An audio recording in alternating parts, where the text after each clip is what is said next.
recorded in the cloud. So welcome to the San Clemente Historical Society City Council Forum. My name is Larry Culbertson. I'm president of the Historical Society. Today is Sunday, September 20th. It's 2:30 p.m. We're recording this forum. It will be uploaded to YouTube and available for the public to view tonight or anytime prior to the election on November 3rd. So there are 18 candidates vying for 3 seats on the City Council. 10 are running for the 2 4-year terms, and 8 are running for the 1 2-year term. To make the forum more manageable, we have separated those 2 groups. Each group will have 1.5 hours. So our first group is the 4-year candidates. Welcome in reverse alphabetical order to Jeff Wellman, Aaron Washington, Charlie Smith, Patrick Minahan, Thor Johnson, Gene James, Bill Hart, and Chris Duncan. Due to the large number of candidates, we have kept the response time to just 1 minute. We realize that this is a short time, but it's the only way we can get more than just a few questions in. Candidates will be given time for an opening statement and a closing statement. Please do not feel obligated to use your entire minute. The response order of the candidates will be from random order sheets that we prepared in advance. The questions are based on ones that were submitted by the public. There's a 15-second sign that will give you just 15 seconds before you're supposed to stop, and then we'll hit for the end of the minute. Before I read each question, I will tell the first and second speakers the order that they're to go in. After each speaker, I will announce the next 2 in order. So if everyone's ready, let's begin. I'm going to reach into the bowl, grab one of our sheets. The order is Washington, Smith, James, Johnson, Minahan, Wellman, Hart, Duncan, Kinney. So Mr. Washington will go first, followed by Mr. Smith. That's your opening statement. Please tell us about yourself and your involvement in the community. Mr. Washington? Thank you, Larry, and hello, everybody. My name is Aaron Washington. I've been living in San Clemente since 2006, retired Navy commander. My involvement in the community, it's only been with the San Clemente Golf Club, and now that I'm not busy as a vice president, I'm spending time to get more involved in trying to review our homeless situation, also helping small business, and I have time to actually serve on the council, being self-employed and retired. So that's my involvement. But I've been living here since 2006 at 3 different locations. All right, thank you. Next is Mr. Smith. Thanks. Yes, Charlie Smith. History of service. I've served my country as a United States Army Ranger, 3rd Ranger Battalion, 75th Ranger Regiment in Fort Benning, Georgia. I've served the city the past 4 years. I've been on the commission for the San Clemente Beach Parks and Recreation Commission. I've been a leader in my church, and for the past 2 years in that responsibility, I've been working with the transient individuals in the area, helping them to be more self-reliant. I've been a leader in the Boy Scouts organization for over 4 years, both at the local and the council level. Been serving my family. Been married to my wife for 20 years. Oldest son learned his Eagle Scout last year, hoping that my younger son will learn it next year. Pro-business, I have a unique experience in building businesses, working in my banking experience, unparalleled financial experience, and I'm a consensus builder. Looking forward to helping the Historical Society preserve more of San Clemente. Thank you. Next is Mr. James, followed by Mr. Johnson. Hi, I'm Councilmember Gene James. First, Larry, I want to thank you and the entire board of the Historical Society for putting this event on.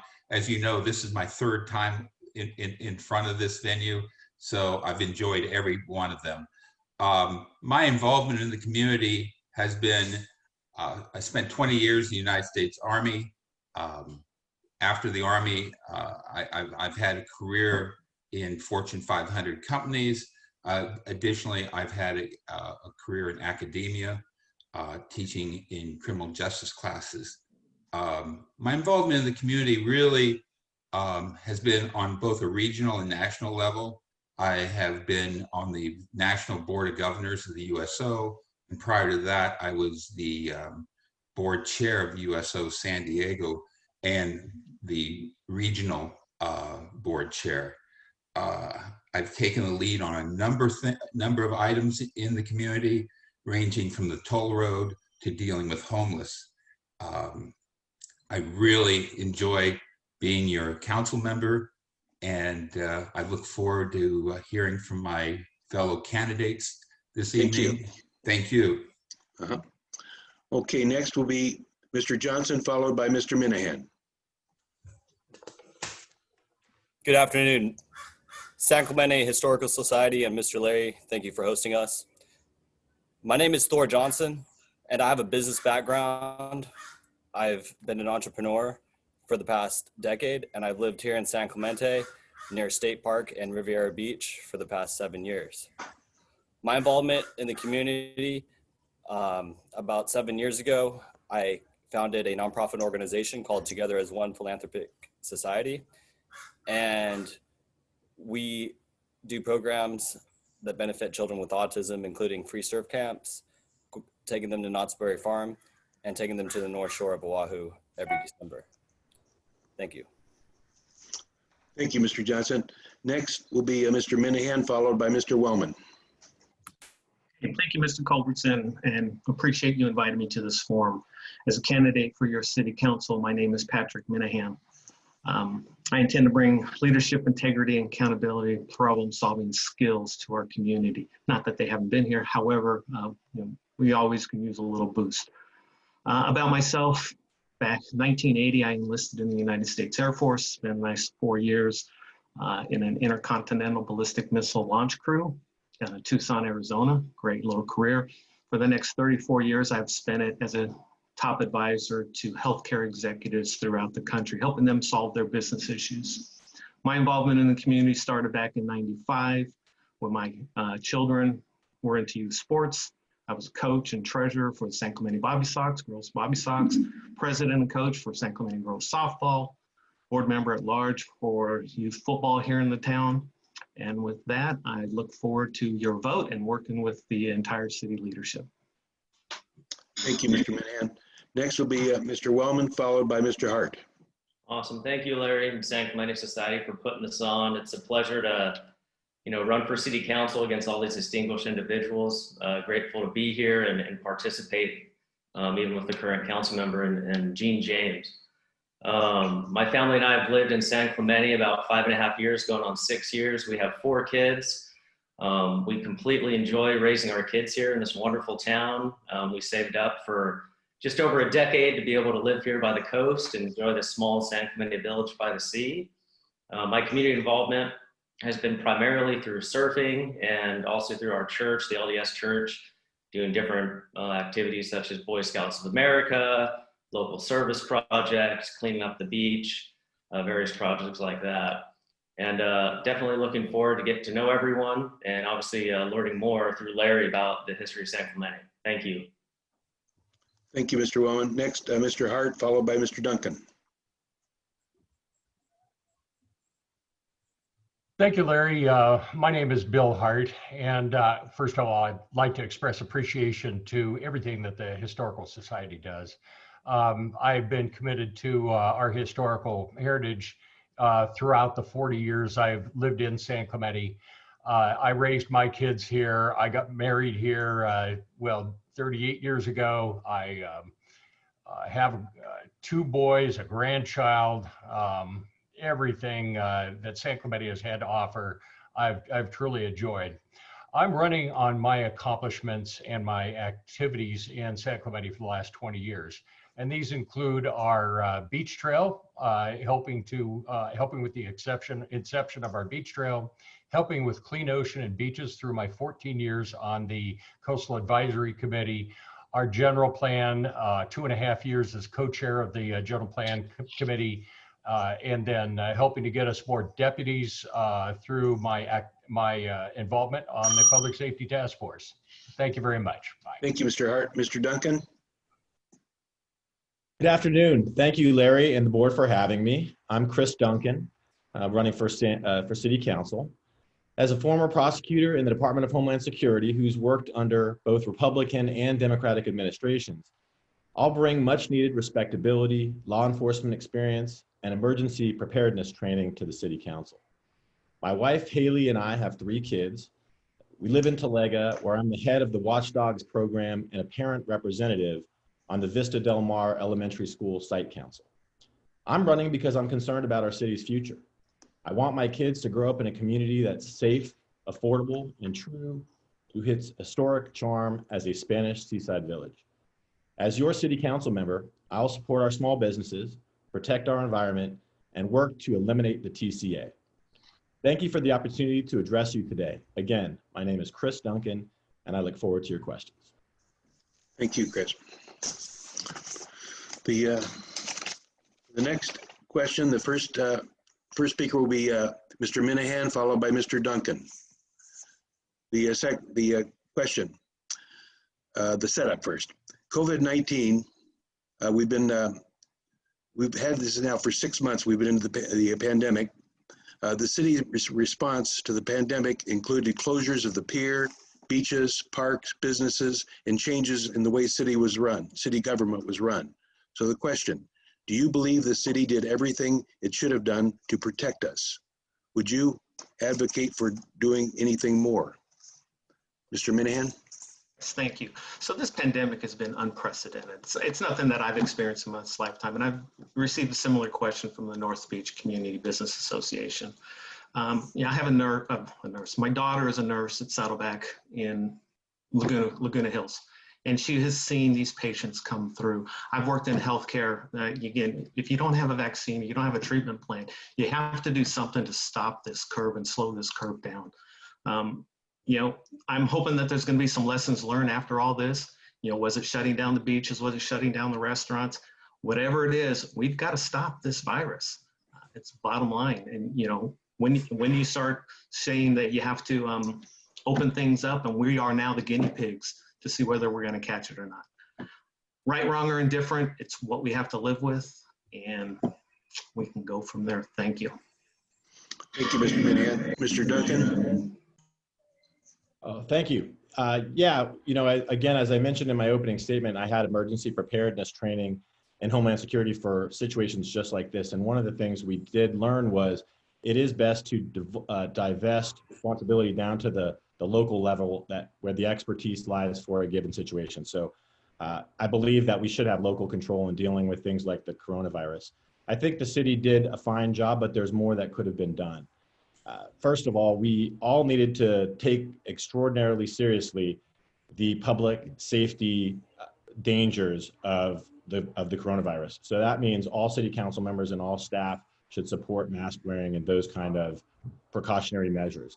I don't think we should have closed the beaches because I think being out and getting exercise is important.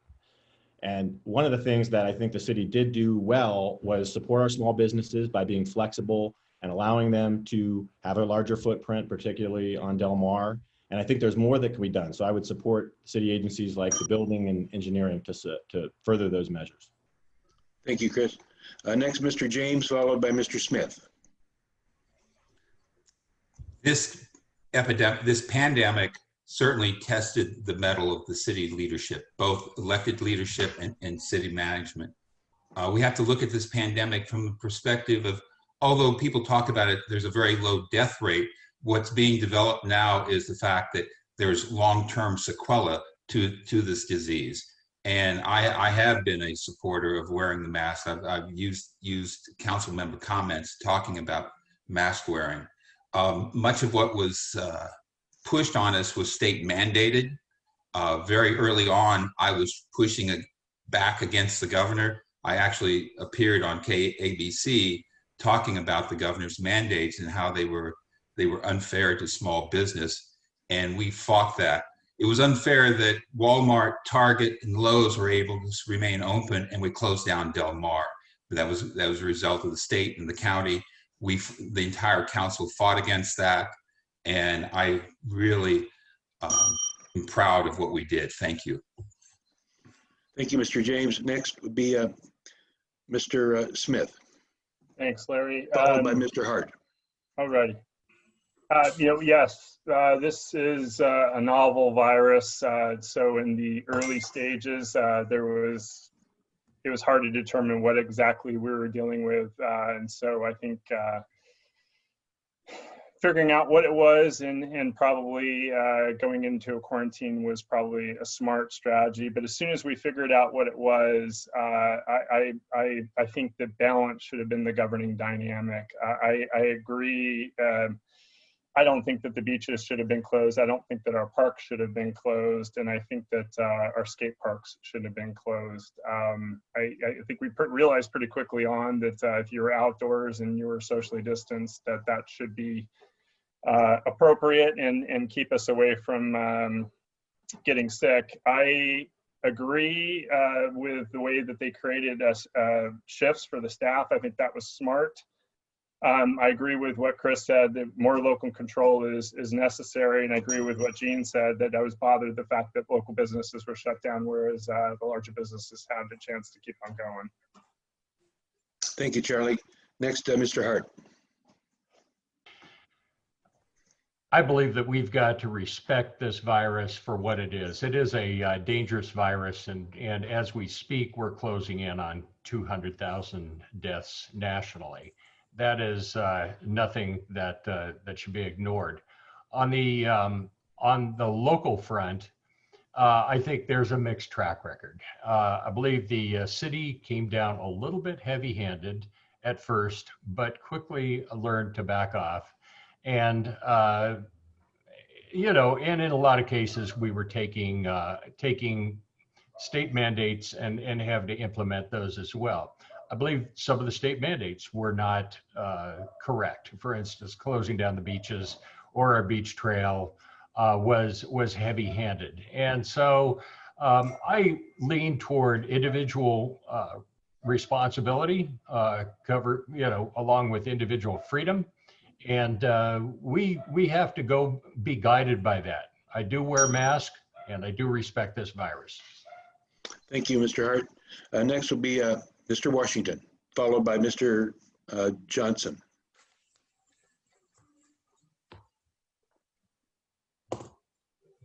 Mr. Washington. You're on mute, Aaron. Oh, sorry about that. First of all, yeah, I wasn't in the leadership role when it first happened, so it's easy for me to pass judgment now. But I would say initially with the sand and the fences and all that stuff, we started off the wrong direction. But what I would have liked to see more with the small business, a lot of people already covered, was that city council was somehow reaching for the money that was out there for COVID to take some of the strain off all the picnic tables and stuff they were buying, and reach out in that regard. When the governor shut us down the first time, I got it. The second time, I felt like there wasn't enough energy put forth in distinguishing who should close. And Gene Jenkins nailed it when he said it was unfortunate with Walmart and stores like that staying open, all the big ones, and then the small mom and pops weren't. So yes, there's room for improvement. I think we learned from it. Respect the mask, if not for yourself, for those around us. Thanks. Thank you, Mr. Washington. Mr. Johnson, followed by Mr. Wellman. Yes, thank you. So first off, I've been in the medical industry on the business side for the past about 8 years. And my business partner is an infectious disease specialist treating coronavirus patients in the ICU. So I am aware that it is very real, and I think we should protect our most vulnerable. With that being said, I believe the closure of our beaches, putting sand in the skate park, closure of our trails, I think it was a horrible idea.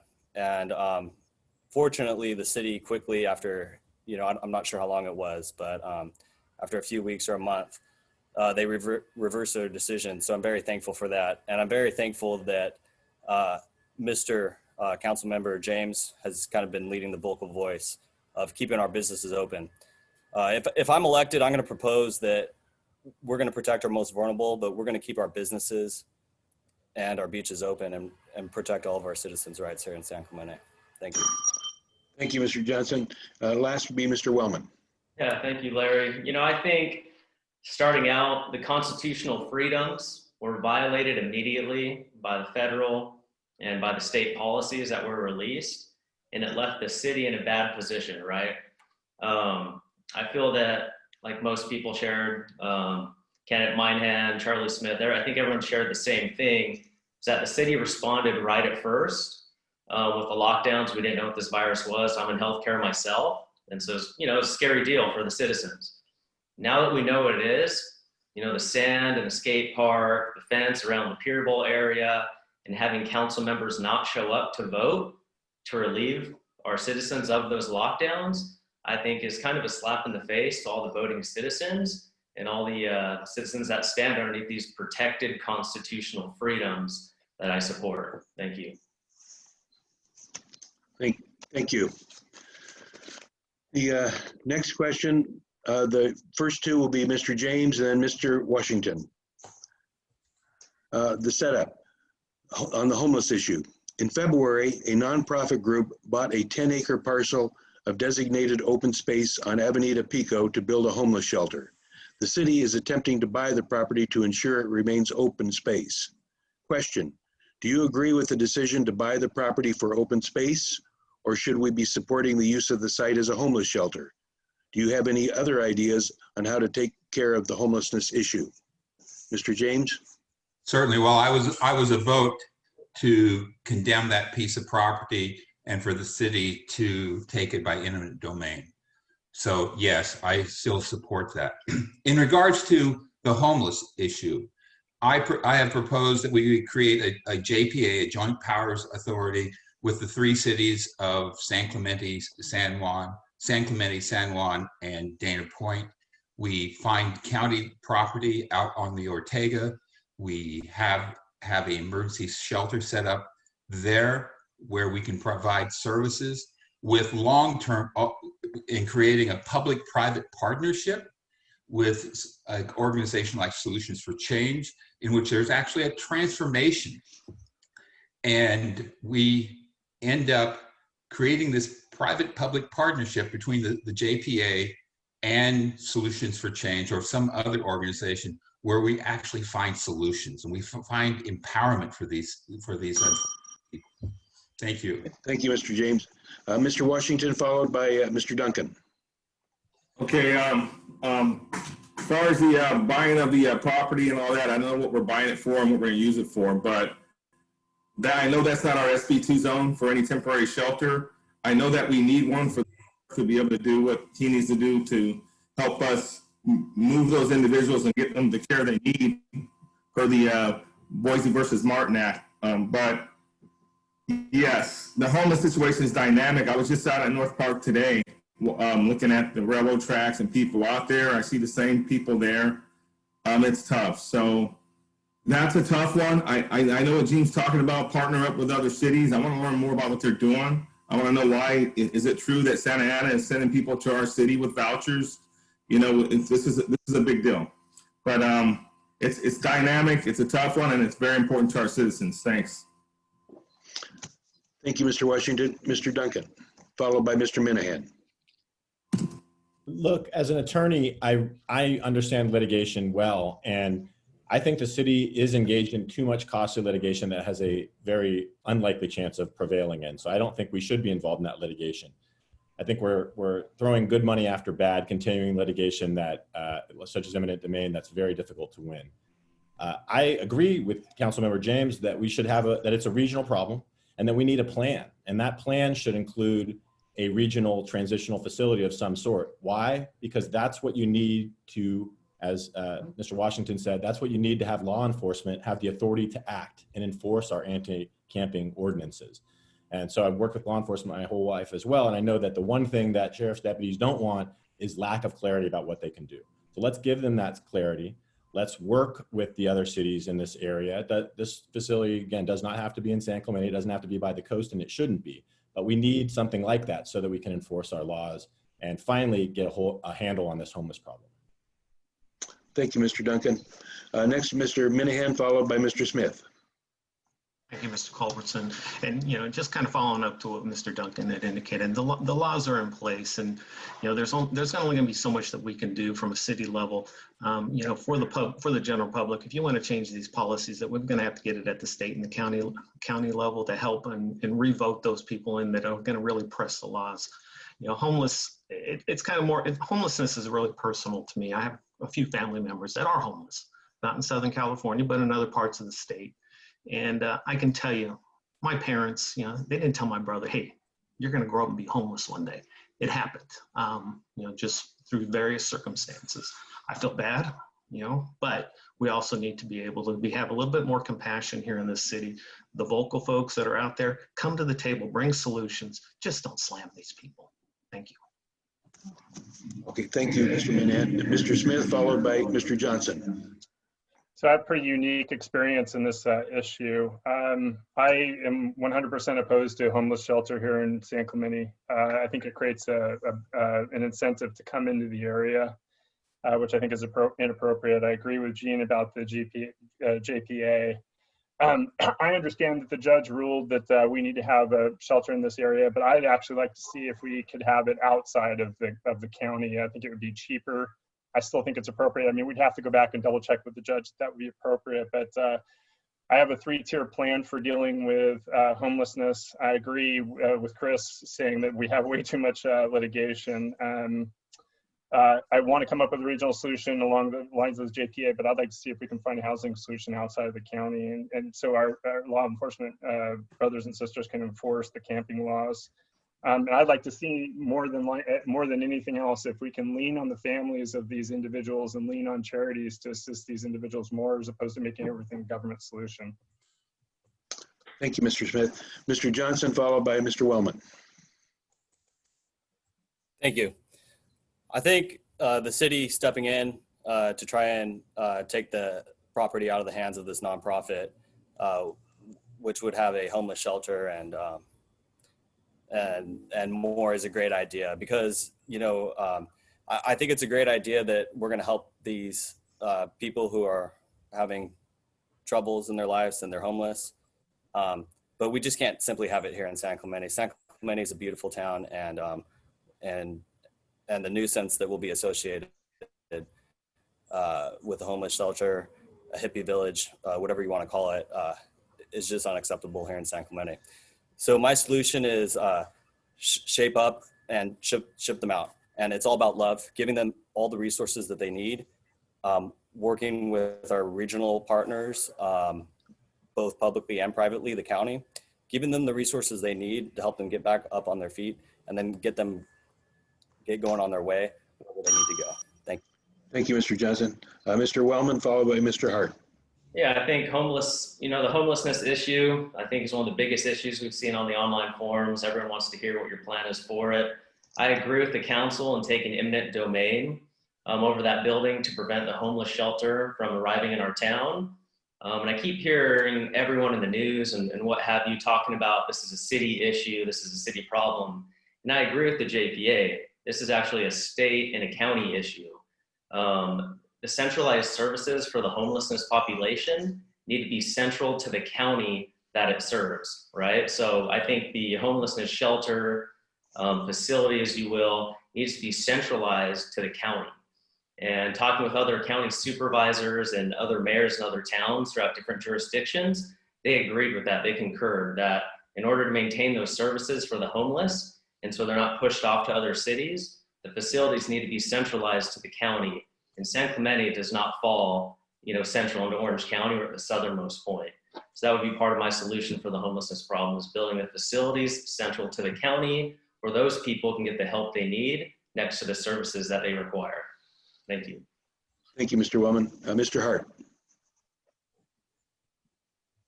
What most people don't know is that the property was acquired as kind of an end run around our SB2 zoning. And the plan was to acquire 10 acres and then deed it to the county, and then the county would zone it for a homeless shelter. It was an action that was driven by outside advocacy organizations who were trying to push a homeless shelter into San Clemente. I don't believe our city needs to take on the entire burden of homelessness in South Orange County. And instead, I think, first of all, we need to show compassion to those homeless people who want help. I've talked to many, many people, and there's no disagreement on that. And San Clemente is a town that has a lot of compassion. But what we need to do is look at a regional solution. And my plan is to team up with Dana Point and San Juan Capistrano and develop a regional homeless shelter that will satisfy the Martin versus Boise requirements. Thank you, Mr. Hart. For the next one, Mr. Hart, you're at the top of the list. Mr. Hart, followed by Mr. Wellman. The setup is about the sheriff. Some police departments across the nation are being criticized for excessive force and lack of accountability. There have been calls for defunding some of them.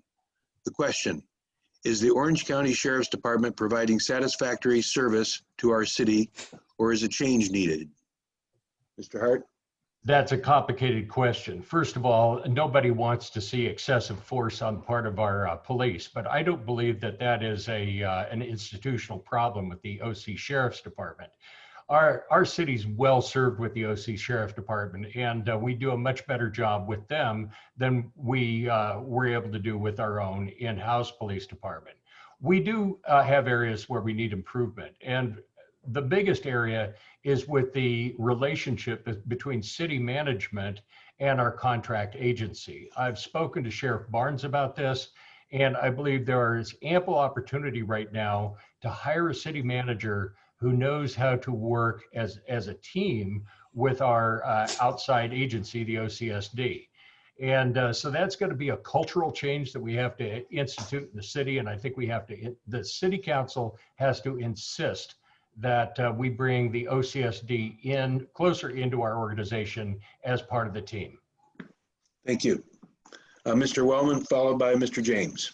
Yeah, I think Bill Hart nailed it. Him and I have actually spoken about this topic just briefly, and he obviously knows what he's talking about in this regard for sure. You ask if the OCSD is providing satisfactory service to San Clemente, and I would agree, yes, 100%. My family actually needed their service, just a few months ago when our son was hit by a car. And, I've heard people complain that, they don't have enough deputies on task and there's not enough beats in San Clemente. And they were there within a lightning rod strike. They were there in less than 2 minutes helping out our family. So I'm very appreciative to have the OCSD relationship with San Clemente. And I agree with what Mr. Hart said. We need to improve that relationship. I think we're getting a great deal with having their services. And I think they provide our city, I would say, more than excellent care. And the sheriff deputies I've met are upstanding men, and I haven't seen any excessive use of force on any individuals ever in San Clemente. And I'm grateful they put their lives on the line every day to serve our community. Thank you. Thank you, Mr. Wellman. Mr. James, followed by Mr. Duncan. I wholeheartedly endorse the use of the Orange County Sheriff's Department. I think it's a outstanding law enforcement agency with great leadership, both at the executive level and at the street level. Here in San Clemente, we have great services from the OCSD. They may be just a little bit underfunded, under-resourced, and we have to look at that. I'm going to be for more cops on the street. I recently took the lead in having a new sheriff's substation built, and we are in the process of doing that now. I will back our deputies 100%. You only have to look at when potential rioters came to town and the 150 sheriff's deputies and 24 horses Sheriff Barnes brought to us. Thank you very much. Thank you, Mr. James. Mr. Duncan, followed by Mr. Johnson. Yeah, well, I worked with, daily hand in hand with law enforcement officers for most of my adult life, 16 years at Homeland Security. To the principal issue that you were talking about there, Larry, one of the things we realized with the U.S. Border Patrol was actually those accountability measures, that training, that really helped. It helped the public trust in the Border Patrol, and it helped prepare us if there was litigation for excessive force. So that's something I think the Sheriff's Department should be sourced for, and we should support all of that kind of training to try to lessen the tension of situations before they get violent. To the other issue that you talked about in terms of whether the Sheriff's Department should be replaced by a city police, That's not economically feasible right now. The startup costs would be too high, and the sheriff's deputies have done a fine job in town. I think there are things we can do to transition some of the lower level responsibilities to our code enforcement so that the sheriff's deputies can focus on more major crimes. But yes, for now, I always support the deputies, and I support their continued use in San Clemente right now. Thank you, Mr. Duncan. Mr. Johnson, followed by Mr. Washington. Thank you. Being from San Diego and going to school, studying at California State University, Dominguez Hills in Los Angeles, I know that our police department here in San Clemente is definitely better than the average. And I'm very thankful for that. I'm not for defunding our police department at all. However, I think that what we need to do is we need to build community trust between our residents and our police deputies. I think one way to do that is launching a program that encourages local citizens that are born and raised here or that have lived here to become deputies. And another policy that I would propose is for deputies that do not live here in San Clemente, I think that they should live and love the city that they serve. So a policy that I would propose would be a property tax credit for these deputies. Thank you. Thank you, Mr. Johnson. Mr. Washington, followed by Mr. Minahan. Okay, yes, I feel the police chief, I talked with Chief Manhart. They're doing the best they can with the manning we gave them. They just went from 3 CSOs to 4. Manning is the issue. One of the things he says he needs us to do is get minimum manning written in law in San Clemente to protect their funding, to provide the money that they need to keep our city safe minimally. Having them, the pros of having them is they protect us from lawsuits. If they get sued, the organization gets sued, not the city of San Clemente. So there's plus there, not to mention their pensions. In addition to the homeless, he said, secure the list of homeless that are living here, the names by a federal judge, so that protects the sheriff's department from lawsuits, but us as well.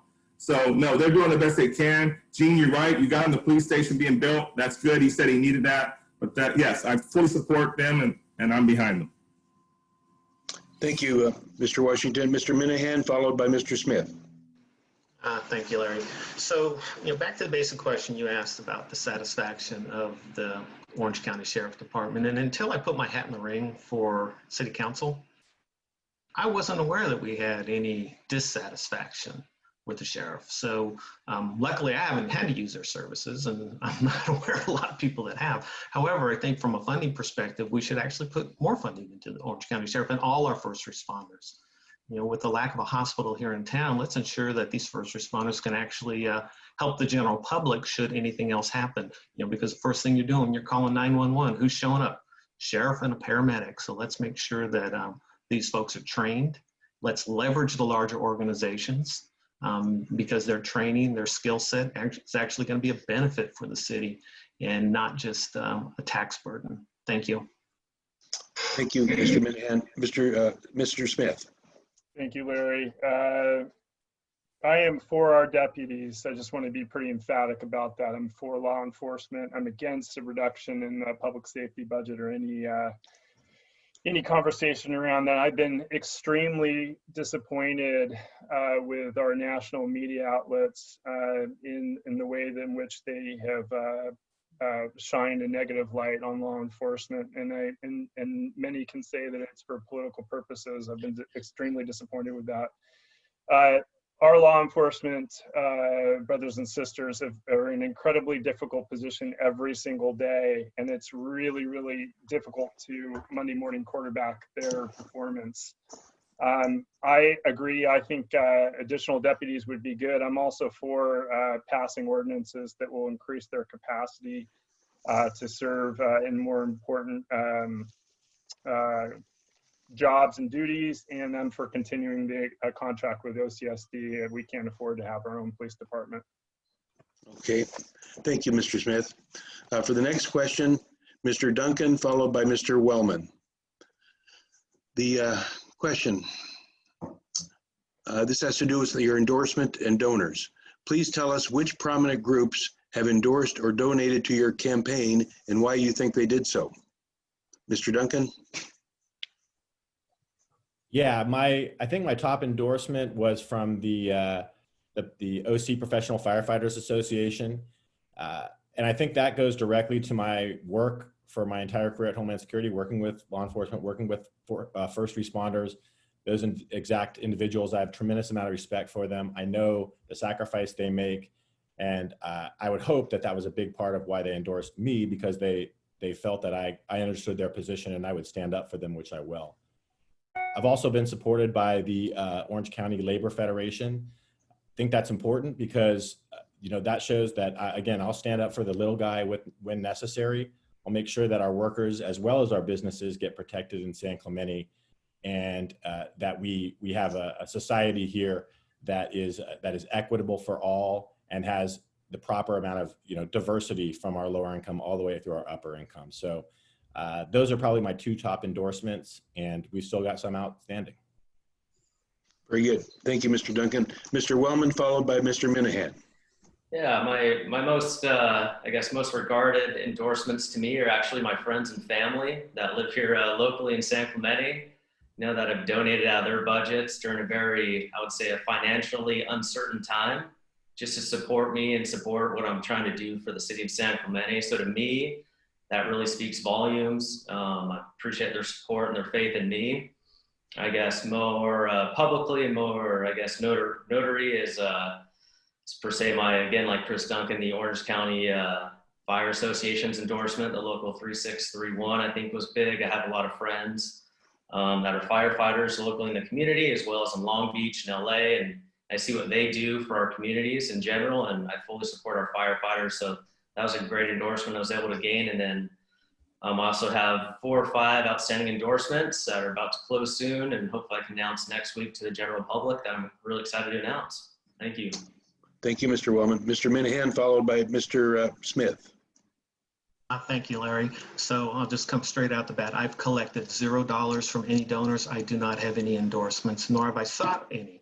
I've kind of looked at it. I jumped into this campaign, and I actually had this conversation with Mr. Raimundo a couple of weeks ago, thinking 2 years ago, I watched $32,000 plus being poured into a local campaign.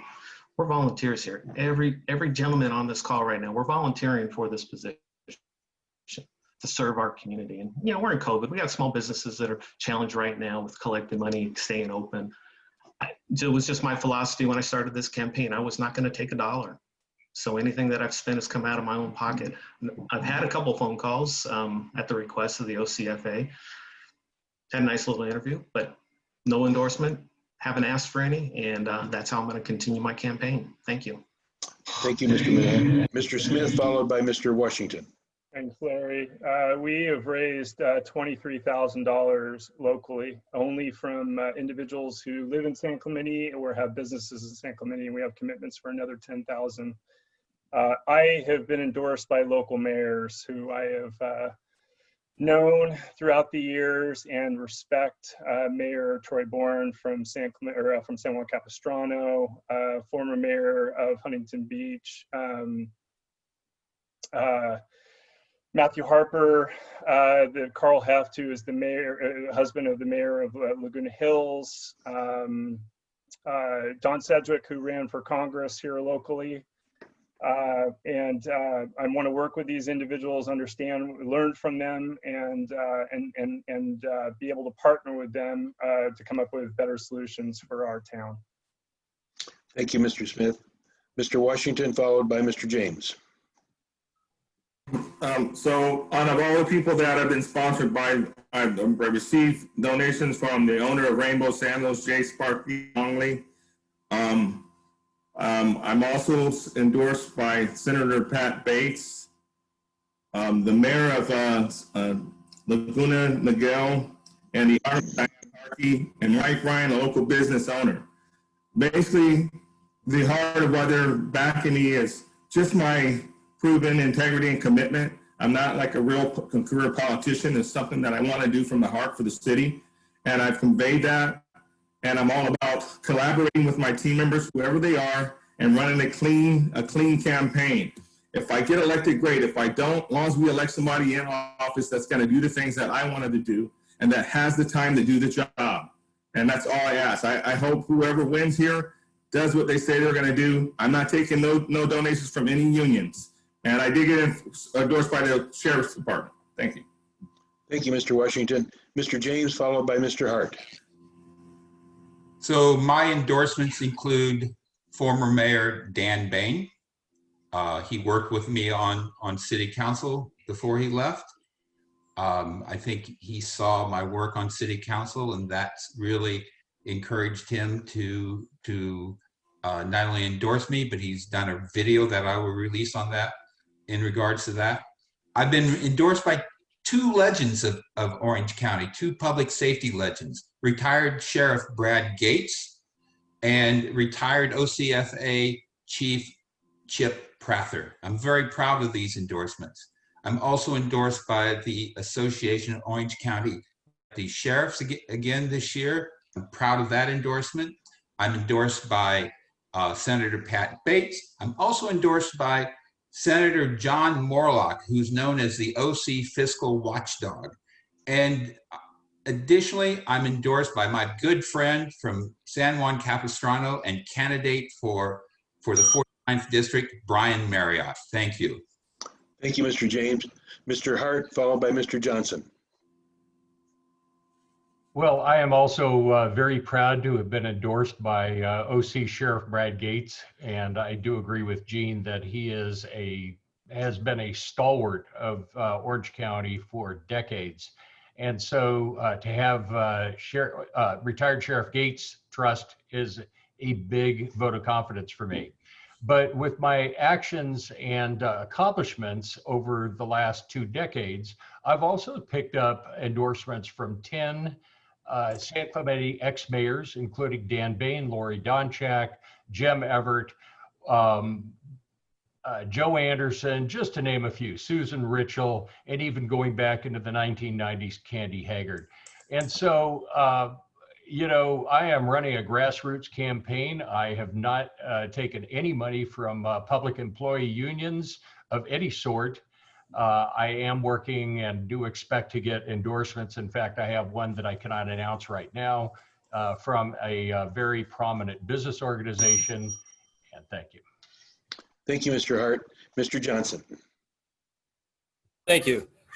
To this date, my campaign has been 100% self-financed, and the only contributions I expect to be made to my campaign are from local friends and family.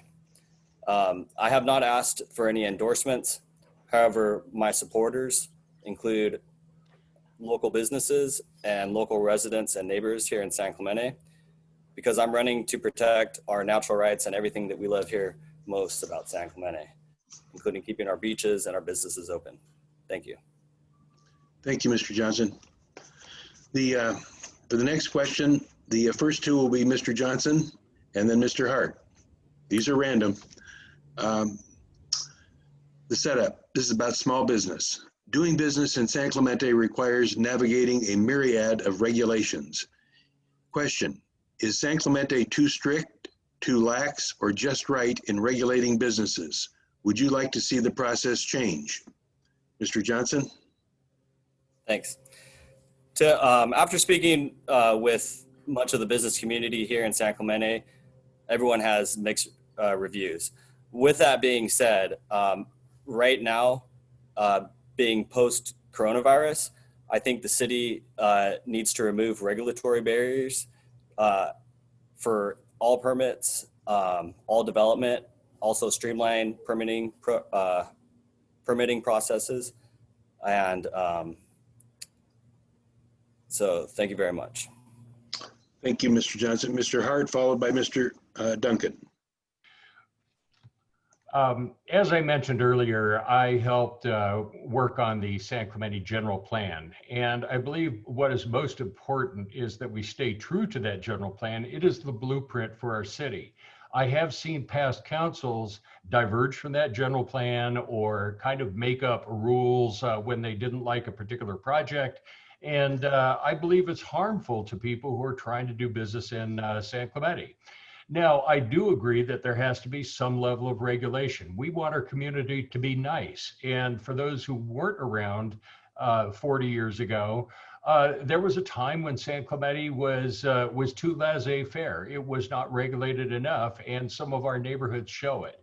So we have to strike that balance to have good development, positive development, but we cannot be overbearing and we cannot be inconsistent with the rules that are already set out before people who are just trying to get things done. Thank you, Mr. Hart. Mr. Duncan, followed by Mr. Smith. Yes, I've working in Homeland Security. I know how government can work and get things done, right? We protected the country from another major terrorist attack over the course of the 16 years that I was there. And government can be a partner of business here too, especially right now as we come out of this COVID crisis. The key thing should be keeping our local businesses alive, right? Like we need to be flexible and with the rules and do whatever we can to make sure that the businesses we have survive and are able to flourish. Then we can turn to bringing new businesses in. So one of the things I've talked about with the Downtown Business Association and the Chamber of Commerce is, again, fully staffing the building and the engineering departments, bringing in contractors where necessary. It's well known from architects that it takes extraordinarily long in San Clemente to get an answer, to get a permit through. We've got to make sure that, for right now at least, we get these things done very quickly so that our businesses can make the adjustments they need to survive and bring that customer base in to get through this difficult time. Thank you, Mr. Duncan. Mr. Smith, followed by Mr. Washington. Thanks, Larry. Yeah, I've heard the same thing that Chris has. We need to streamline the permitting process. It's probably the first thing that comes up when I talk to voters. I understand it's sort of a mix of shortage of staffing, and then the process is considered to be a little onerous. But I agree with what Bill is saying. I think that's very smart what he said. You know, for us to maintain the Ole Hansen nature of the city, the Spanish Village by the sea, we have to have certain regulations in place. If it does get too laissez-faire, it's going to take us away from that. I want to be preservation minded. I want to maintain San Clemente's history, historical flavor, if you will. When I get in, though, I'd like to review our regulations pretty much top to bottom and see if we can find ways to amend current regulations if they are not value add. And then further to that, I just want to say that I'm mindful of our businesses. I know that they're the lifeblood. I want to keep them healthy. Thank you, Mr. Smith. Mr. Washington, followed by Mr. James. All right, pretty much everybody's saying the same thing. We're all kind of in line. Too difficult. The majority of the business owners I talk to is yes. Like already said, it takes too long to do the permits. Would like to see standardizing the fees and reduce taxes on them to promote them more. Also, you know, compare what we're doing to cities like Carlsbad and places like that are standardized so that they kind of get a feel for what they're going to pay when they're doing these things. It's already planned out. So see what cities that are doing it right doing and see can we adopt something like that so we don't relearn it. And I agree with Bill, positive development, but in a fashion that we maintain our heritage as what your society stands for. So if we do that without losing that village by the sea feel, that's great. All right. Thank you, Mr. Washington. Next, Mr. James, followed by Mr. Wellman. One of the things we have to do in the city is we have to thread the needle between encouraging development and keeping the essence of our Spanish Village by the sea. That is not an easy task. To go back to your original question, are we too strict or too lax? I definitely don't think we're too lax. Are we too strict? We can have that debate. Sometimes we are, maybe. We're too slow. That's what we are, much too slow. If you go to City Hall right now, you see the front of City Hall full of nothing but plans. I'm trying to build a pool right now. It's going to take me 2 months to get the pool approved in my home. We're too slow. So I have introduced a motion in which we bring in a program called Track It, in which all permitting and planning is done paperless via the internet. and we will do away with paper, and we will speed up the process. And we have found SB2 funds that will pay for this program. Thank you very much. Thank you, Mr. James. Mr. Wellman, followed by Mr. Minahan. Yeah, well said by Gene James. That was one of the main points in talking with business owners, is that streamline in the process of starting up a business in San Clemente is extremely hard. I think we all love, I even posted today on social media about our Ole Hansen vibe and our feel, that why most of us moved here, do that architecture. It's beautiful. But I think bringing the process of starting these businesses up with code and regulations and all that good stuff, it has to be brought into the 21st century. And I love the idea Councilmember James just presented of bringing that all online. And I've talked with numerous businesses down on Del Mar Street, now Camino Real, that said the time they opened up their doors and have to pay their leases to the time they get permitted and can have a grand opening can leave them financially strung out and hanging on to, you know, what they have left in their business and in their personal accounts. So I believe if we can close that gap, I agree with the term slow, if we can speed that up while maintaining our Spanish Village by the Sea, I think that's really the sweet spot we need to pursue. Thank you. Thank you, Mr. Wellman. Lastly, Mr. Minahan. So we are all saying the same thing as Mr. Washington indicated, and Mr. James, you know what? That's a great idea to get this stuff going online. I mean, I've worked in technology for a long time, and what this pandemic has shown, I think the rest of the culturally, this community, is that people can work from home and still get business done and get it done efficiently and effectively. So why it's so slow, it just boggles the mind at some point in time. And we have to think about every business in the city, not just the folks along, you know, Del Mar and that corridor there, but, you know, there's businesses in the business park that run into the same challenges. So again, we have to look at this as a whole and meet the needs of every business in the city. Thank you. Thank you.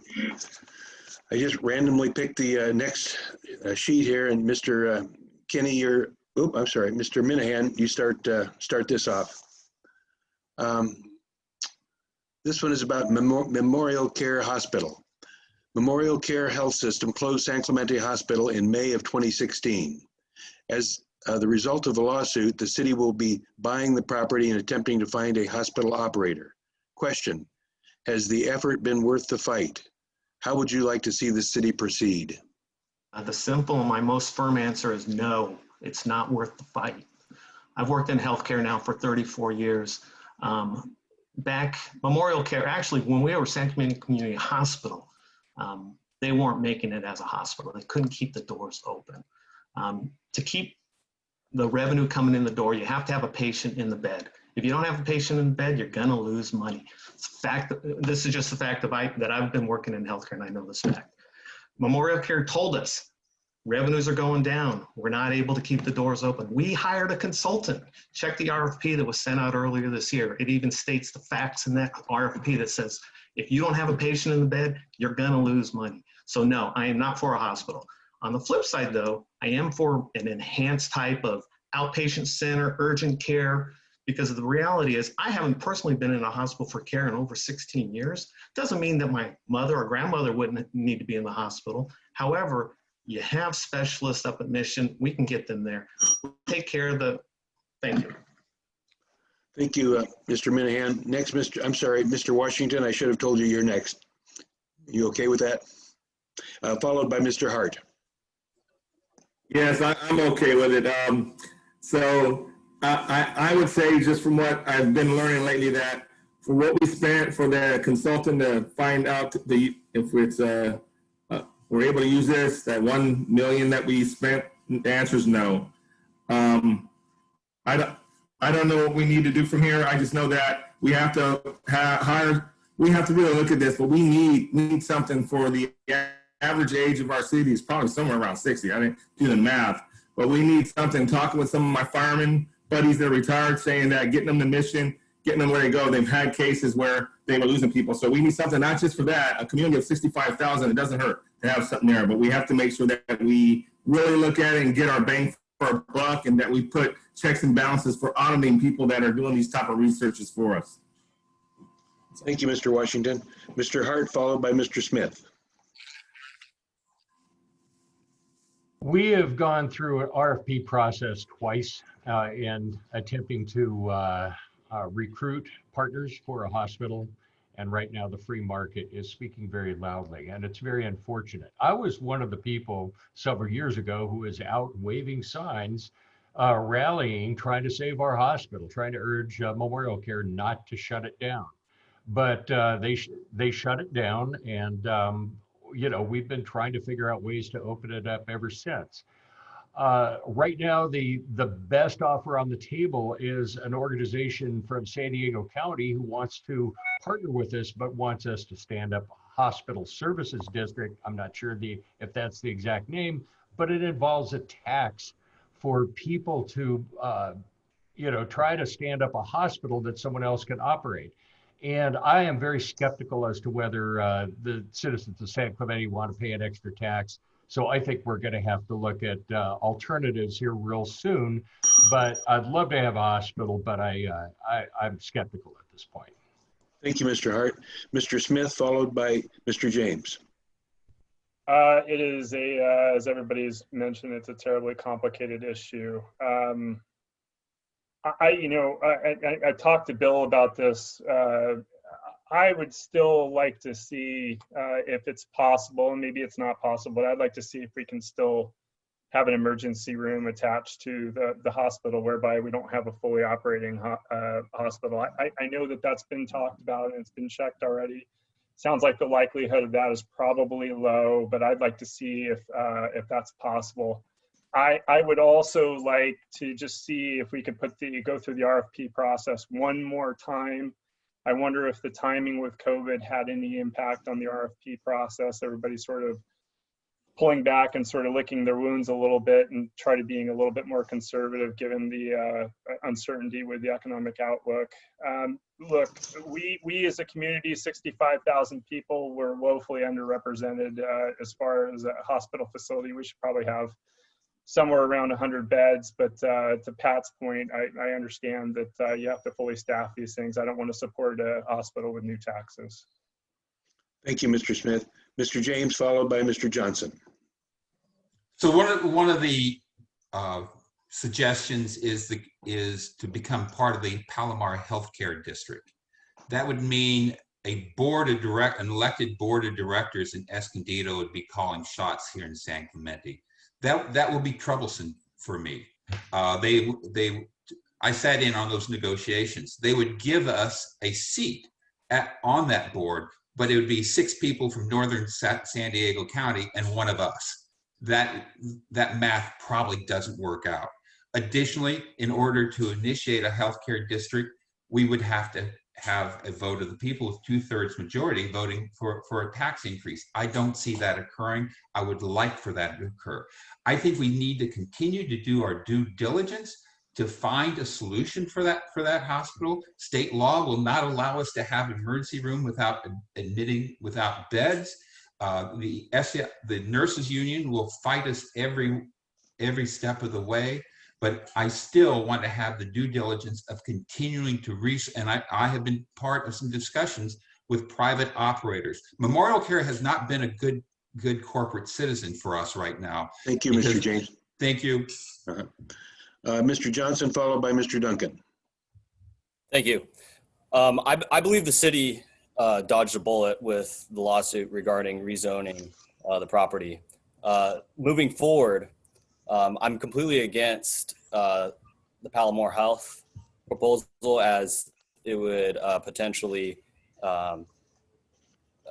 increase our taxes here. I'm completely against any tax increase to fund the hospital.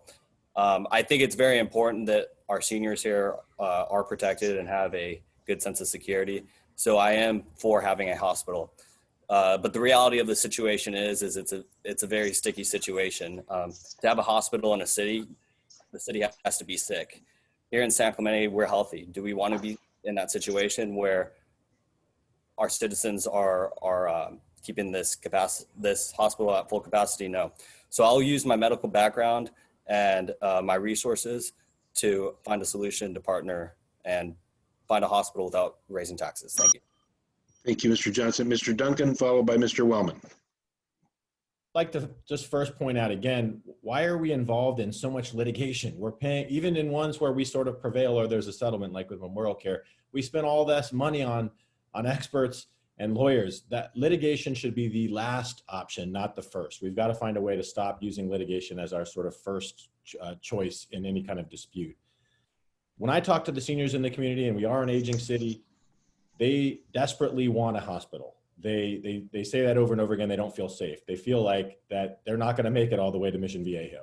So we've got to do everything we can to make it as hospitable as possible for a hospital to come in as a city, do whatever we can. If it's going to take an option of a district, let's put that to the voters and see if they go for it. If they don't, so be it. Again, as the point was made, this is a private decision though. The city can't just build the hospital. We need a private company to come in this, but the city can make the terms as comfortable as possible and as attractive as possible for that private company, and we should do all those steps. Thank you, Mr. Duncan. Mr. Wellman. Yeah, I'm definitely in favor of having a hospital or some type of acute care center here in San Clemente. I think it's needed. And to kind of correct a point, you don't have to be sick to attend a hospital. There's plenty of surgeries that happen due to orthopedics, pain, you name it, that are unrelated to what I would call a viral sickness, right? So spending, the last 14 years in healthcare, my job currently, I go around and I do large deals with many IDNs across the Western United States, multi-million-dollar deals, work with a lot of the business development directors of these hospital systems throughout the Western United States. So I agree with Chris Duncan where we need to make it hospitable for an organization to come in and take over our hospital or make it some type of outpatient surgery center or acute care center that's a specialty place. But I'm not for raising taxes or accepting the Palomar deal about us funding it for them so they can make a profit off of our taxpayers' back. Thank you. Thank you, Mr. Wellman. For the next question, Mr. Smith will be followed by Mr. Johnson. This is about housing. The state keeps pushing San Clemente to build more affordable housing. Our city has pushed back against the number of units that may be required. Question, is it right for the city to push back against those numbers? Should we be trying harder to build more affordable housing? Mr. Smith? Thank you, Larry. No, I'm not for high density housing. San Clemente is pretty well built out. We need to push back on that push there. This is an expensive area. As I mentioned earlier about a homeless shelter, people have worked tirelessly. As Jeff mentioned earlier, he worked a long time to move into this area. I worked a long time to move to this area. A lot of the other candidates, I'm sure, in the same position. Our citizens are in the same position. This is an aspirational city, and I think I want to see people that are here to work hard. Look, if you love San Clemente, work hard, save your money. You can buy a house here. Looking for cheaper housing, there are plenty of solutions in the county for you to be able to find affordable housing in the county. You don't, people don't have a right to live in a town just because somebody mandates it. Thank you, Mr. Smith. Mr. Johnson, followed by Mr. Wellman. Yeah, so I think the city is in the correct position in fighting against the number of affordable housing units allowed here in San Clemente, because speaking with the community, that's what we want and that's how we feel. I'm more interested in, affordable housing is kind of like affordable healthcare. It's kind of like a hoax almost, and so I'm more in favor of a strong local economy, so all of our residents can afford houses here. So being pro-business and providing programs and resources so people can be successful in doing whatever business or job they want to have. Thanks. All right, thank you, Mr. Johnson. Mr. Wellman, followed by Mr. Minahan. Yeah, I'm really glad the city's been pushing back against those numbers, for the high density housing. I'm not in favor of those. Like Charlie Smith mentioned, you know, my wife and I, we love the beach. We met in Hawaii. We wanted to live back down by the water. And, you know, we saved for over a decade just to be able to move here to San Clemente, right? Yeah, it's a higher cost of place to live, due to the scenery, the Ole Hansen setup, the people, the businesses. So I'm not for the affordable housing, high residency type places being built in San Clemente. I would fully support in the council pushing back against those numbers. And I agree with what Charlie Smith said. You know, if you want to live here, do your best. You know, don't step over the pennies to get your dollars. Save every penny you have. And, you know, San Clemente is a destination spot for a lot of retirees as well. So save your money. You can move here and enjoy what we have to offer. I think that's what this town represents. Thank you. Thank you, Mr. Wellman. Mr. Minahan, followed by Mr. Duncan. And much like what the folks before me have said, you know, San Clemente, I know my kids can't afford to live here, you know, and they're in their 30s. And they're pretty successful with what they've done through life. But, you know, again, what does high density housing mean? Okay, it means a lot of units in one specific spot, but it's also going to be privately owned businesses, right? Privately owned people just like us and us here on the table. So someone's going to build these things, and yet they're still going to be priced out of the market for anybody that wants to move in. I think as one resident had told me, I don't know, 10 years ago, I'm house rich, cash poor. Let's just, you know, figure out what that solution is, but make sure it still fits in with our general plan. Thank you. All right, thank you, Mr. Minahan.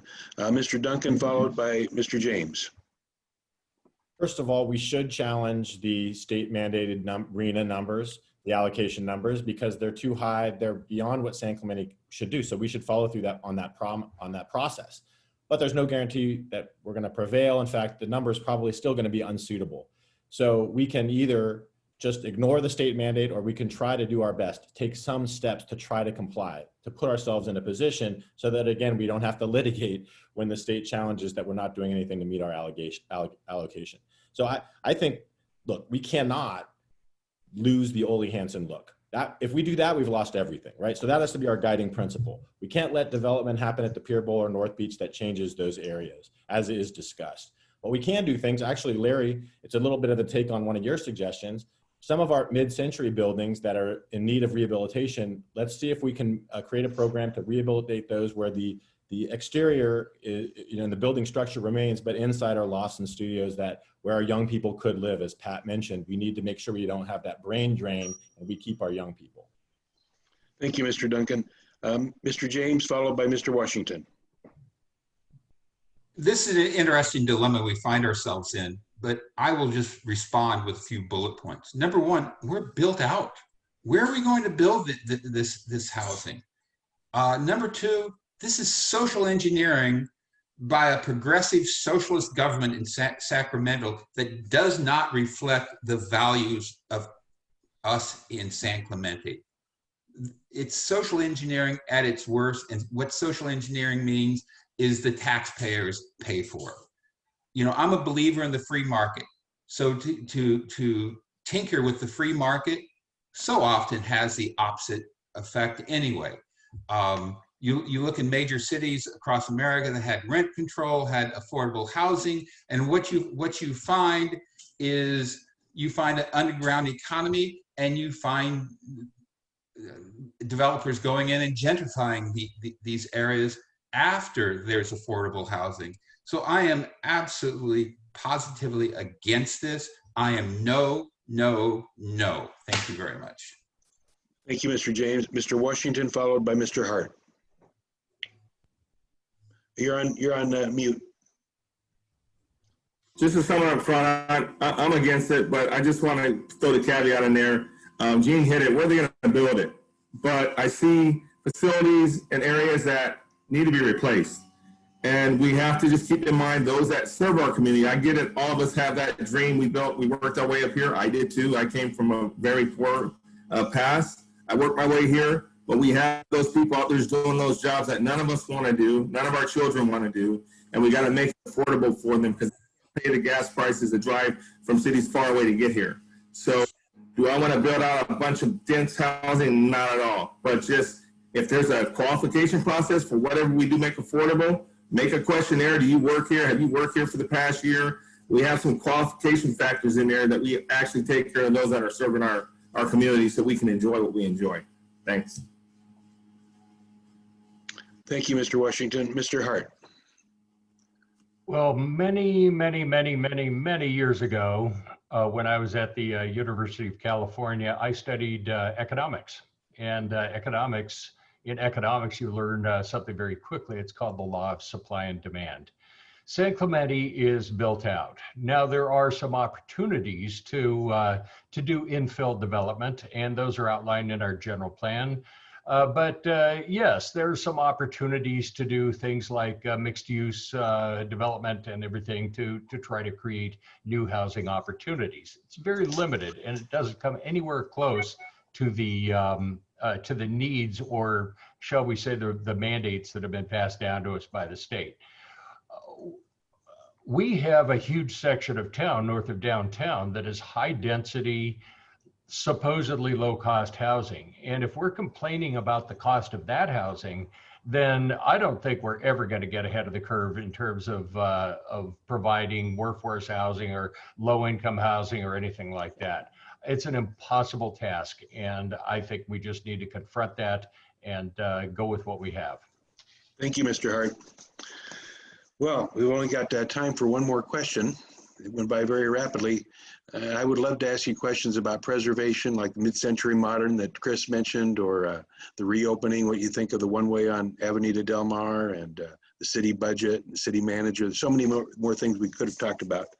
But at this point in time, we're going to give each of you 1 minute for your closing. And if you want to touch on anything that we missed, just go for it. We're going to start out with Mr. Wellman, followed by Mr. Johnson. Yeah, just in closing, thank you, Larry, for putting this on, the San Clemente Historical Society. I think it's been excellent to get to know the rest of the candidates.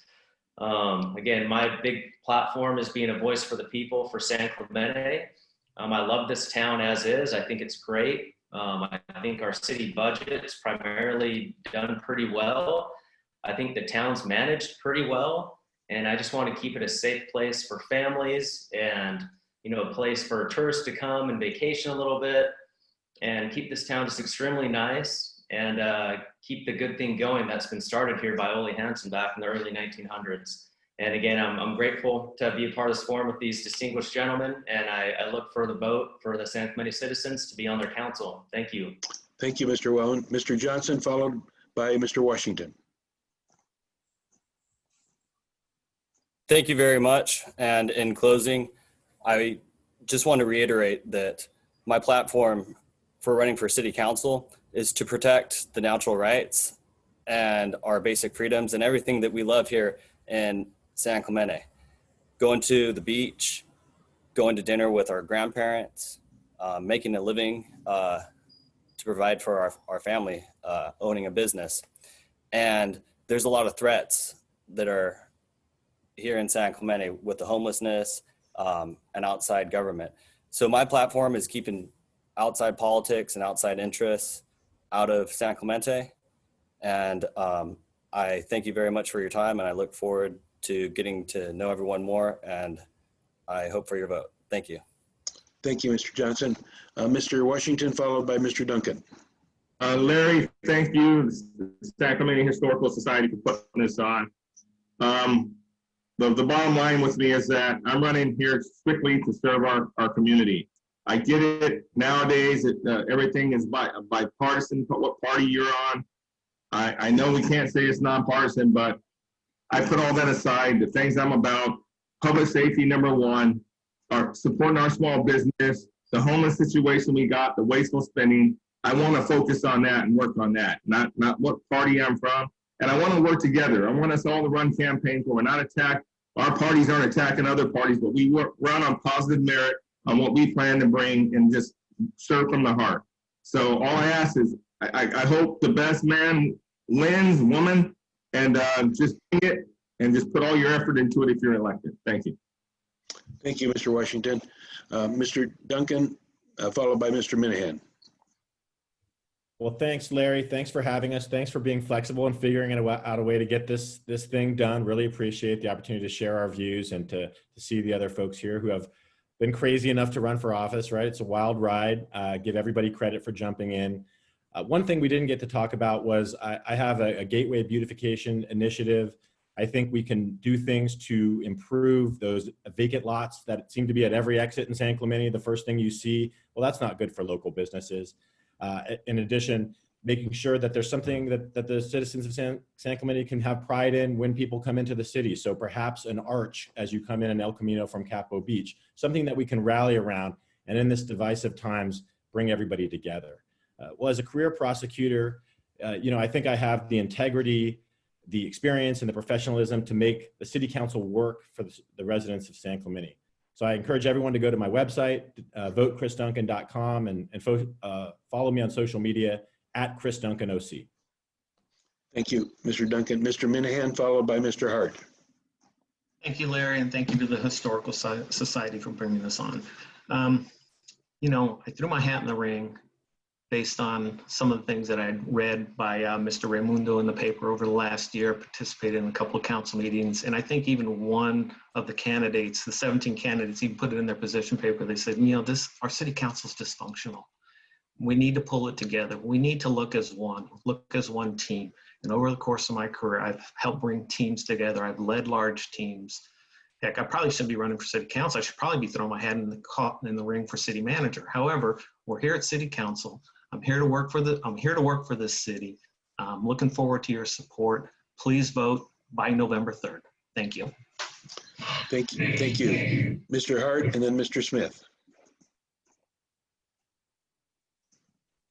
Early on, I talked a lot about my experience with the city, my many years of service, including the Coastal Advisory Committee, the General Plan Committee, the Public Safety Task Force, among many other things that I've done. One of the things I'm proud of is that for the hundreds of public meetings that I have chaired, I developed a reputation for fairness, respect, and civility, and making sure that all voices got heard. And this is a proven track record of mine. And, speaking to Pat Minahan's point, we need a big dose of that right now because our city council does need to be fixed. We are absent a city manager. We are not going to get an A-list city manager until we have a highly functional city council. And so if I were going to name the one thing I'm going to bring, and that is a return to normalcy. Thank you. Thank you, Mr. Hart. Mr. Smith, followed by Mr. James. Thank you, Larry. Thank you to the Historical Society for putting this on. I would like to continue to serve my city. I want to preserve our rich history. Ole Hansen was an entrepreneur, and I want to honor his legacy as a pro-business member of the City Council. I appreciate the candidates, everybody that's running here to striving to continue to serve this great city. I'm a consensus builder. I've been that way my entire career. I like what Bill said about civility. I ask for your vote for the San Clemente City Council, and you can visit our website at charliesmith2020.com. Thank you. Thank you, Mr. Smith. Mr. James. Again, Larry, thank you for putting this on. Your sheer genius. I'm really pleased in how this has worked out today. I also want to thank my fellow candidates. I think we had thoughtful, insightful, and respectful discourse today. And I think that is so important. And I agree that is something that has been missing on City Council. I have tried to play a role working both sides in City Council. I created the compromise for the budget. Otherwise, we would not have had a budget. I have been my own man on City Council. I have not been locked in on one side or the other. I have taken every vote that I have done on City Council and looked at it as what is best for the quality of life in San Clemente, what is best for the safety and security for the people of San Clemente. And I ask the ladies and gentlemen watching this to look at my record and see how I voted. And additionally, you know who I am, you know where I stand. I'm going to ask for your vote, and I think I deserve your vote. And thank you very much, and thank you to my fellow candidates. Thank you, Mr. James. And thank you all for participating in the forum today. You presented us with some great options for city council people, and it's going to be a tough choice. So at this time, I'm going to sign us Cheers, out. Larry. And same to you. Good night, gentlemen, and good Let's luck. make sure Gene gets that pool built. All right. Take care.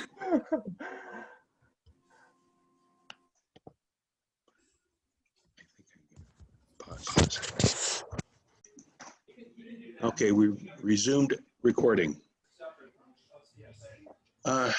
Welcome to the San Clemente Historical Society's Candidate Forum. My name is Larry Culbertson. I'm the president of the Historical Society. Today is Sunday, September 20th. It is 4:30 p.m. We're recording this forum. It will be uploaded to YouTube and available to the public to view tonight or anytime prior to the election on November 3rd. There are 18 candidates vying for 3 seats on the City Council, 10 are running for the 2-year term, and 8 are running for the 1-year term.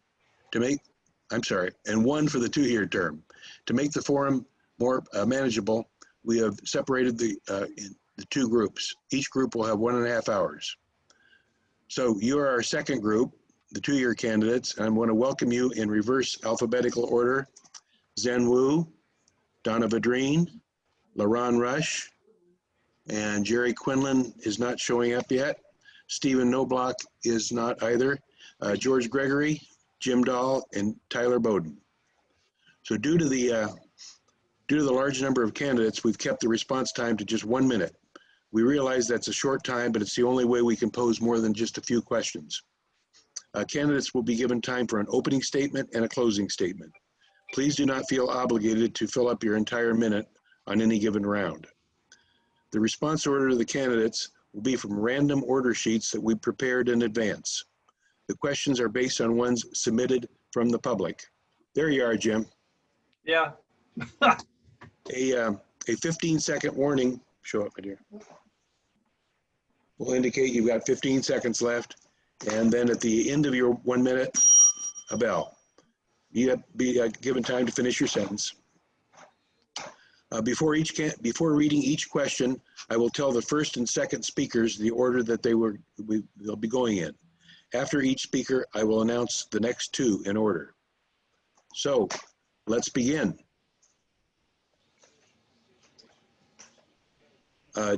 George Gregory and LaRon Rush. So Mr. Gregory, you're going to be first for your opening statement. Please tell us about yourself and your involvement in the community.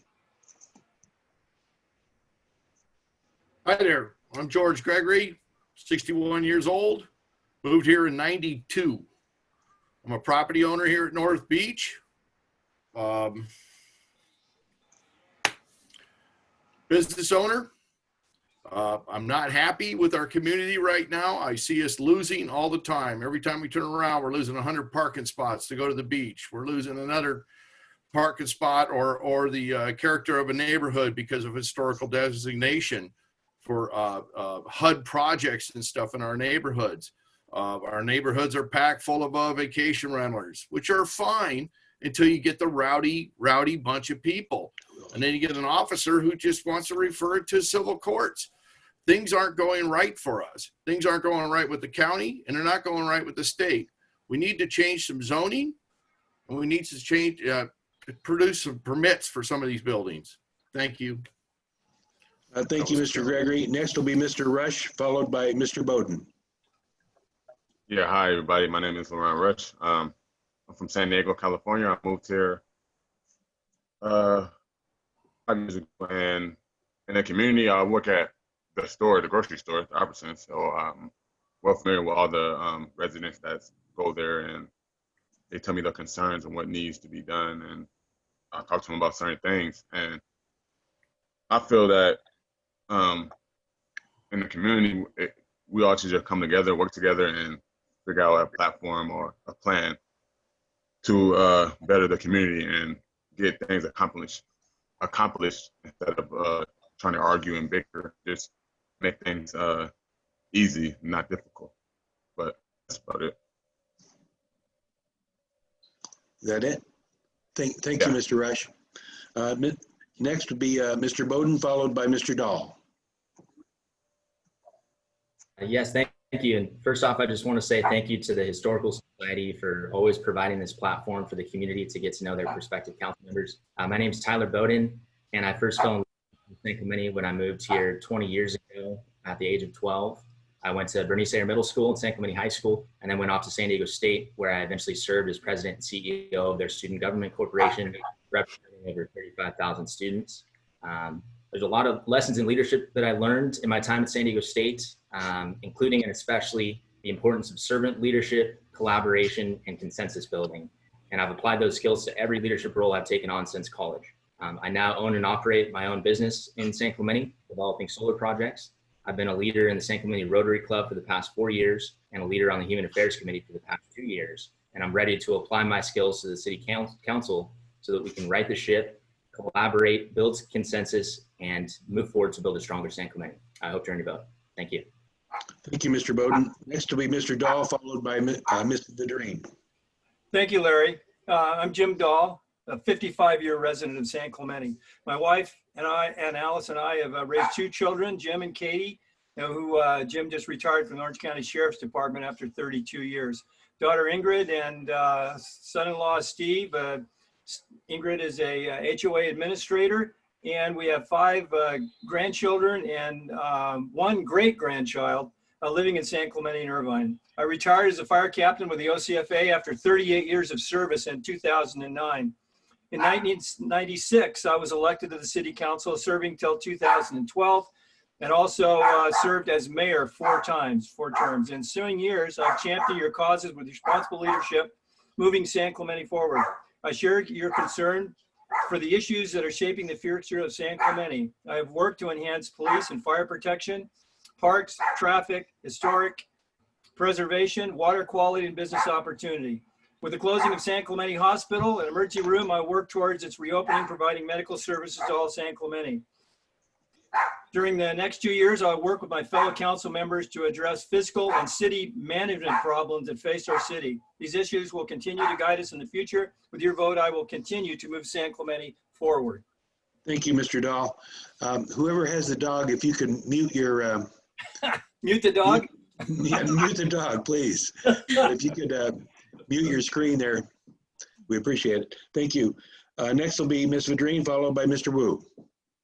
I am Donna Vidrine, a 20-year resident and business owner who spent my life serving the public. I have a bachelor's degree in nursing with a minor in political science, a master's degree in healthcare administration. I am an Air Force veteran. I served 7 years with 2 deployments. I've been a labor and delivery nurse, a director at several local hospitals, notably Laguna Beach, San Clemente, and Palomar Medical in Escondido. What can I do for San Clemente? Our citizens agree on several priorities: navigating the current healthcare crisis, a local hospital with emergency services and hospital care, promoting business and tourism, end our camping and our public spaces. Politics is the art of the possible. Continued deadlock is not an option. I've proven myself in hospital administration, writing budgets, achieving patient safety, successfully negotiating with educated, strong-willed nurses in union and non-union hospitals. Thank you, Mrs. Vidrine. Next will be Mr. Wu. Thank you, Larry. Good afternoon. My name is Zhang Wu, 16 years resident in San Clemente. I'm a licensed architect, certified planner, and urban design expert. I travel around the world to study Spanish and Spanish colonial architecture in the cities. For the last 5 years, I've served on your planning commission, AKA Cultural Heritage Board, and the design review subcommittee. I also served on coastal advisory committee for 1 year. I've always been a strong supporter of the preservation and rehabilitation of our historical resources. My top priority is to protect the vision of Spanish village by the sea for us and for our future generations, to protect people's quality of life and to bring about long-term prosperity by a combination of economic development and conservative fiscal policy. Thank you. Thank you, Mr. Wu. I've drawn the next slip, and Mr. Knobloch is the first one, so I'm going to cross him off, and Mrs. Vidrine is the next one. So you'll go first, followed by Mr. Rush. The question: First, the setup. COVID-19, we're six months into the COVID pandemic. The city's response to the pandemic included closing the pier, beaches, parks, businesses, and the way city government ran. The question, do you believe the city did everything it should have done to protect us? Would you advocate for doing anything more? Ms. Vereen? I do respect everything that the city has done to protect us.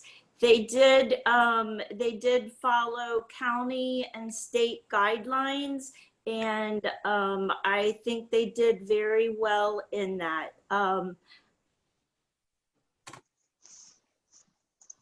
We are reopening businesses. We are reopening business and schools responsibly, and to have. So I really applaud the city and what they've done, and I think they need to continue to be vigilant. COVID-19 is not over. I would expect a trend in December or January, and we have to remain vigilant. I think it was good that the city leadership worked with Memorial Care and opened up a testing center, even though it was very limited. That was not due to any fault on the city. I would say that was more restrictions provided by Memorial Care. But Thank you. Thank you, Mrs. Fedrine. Next will be Mr. Rush, followed by Mr. Dahl. You're on mute, Laurent. Yeah. Yeah, I believe the city did the best they could in the situation that was dealt. And I still believe the city is still doing the best, and there's still more to be done.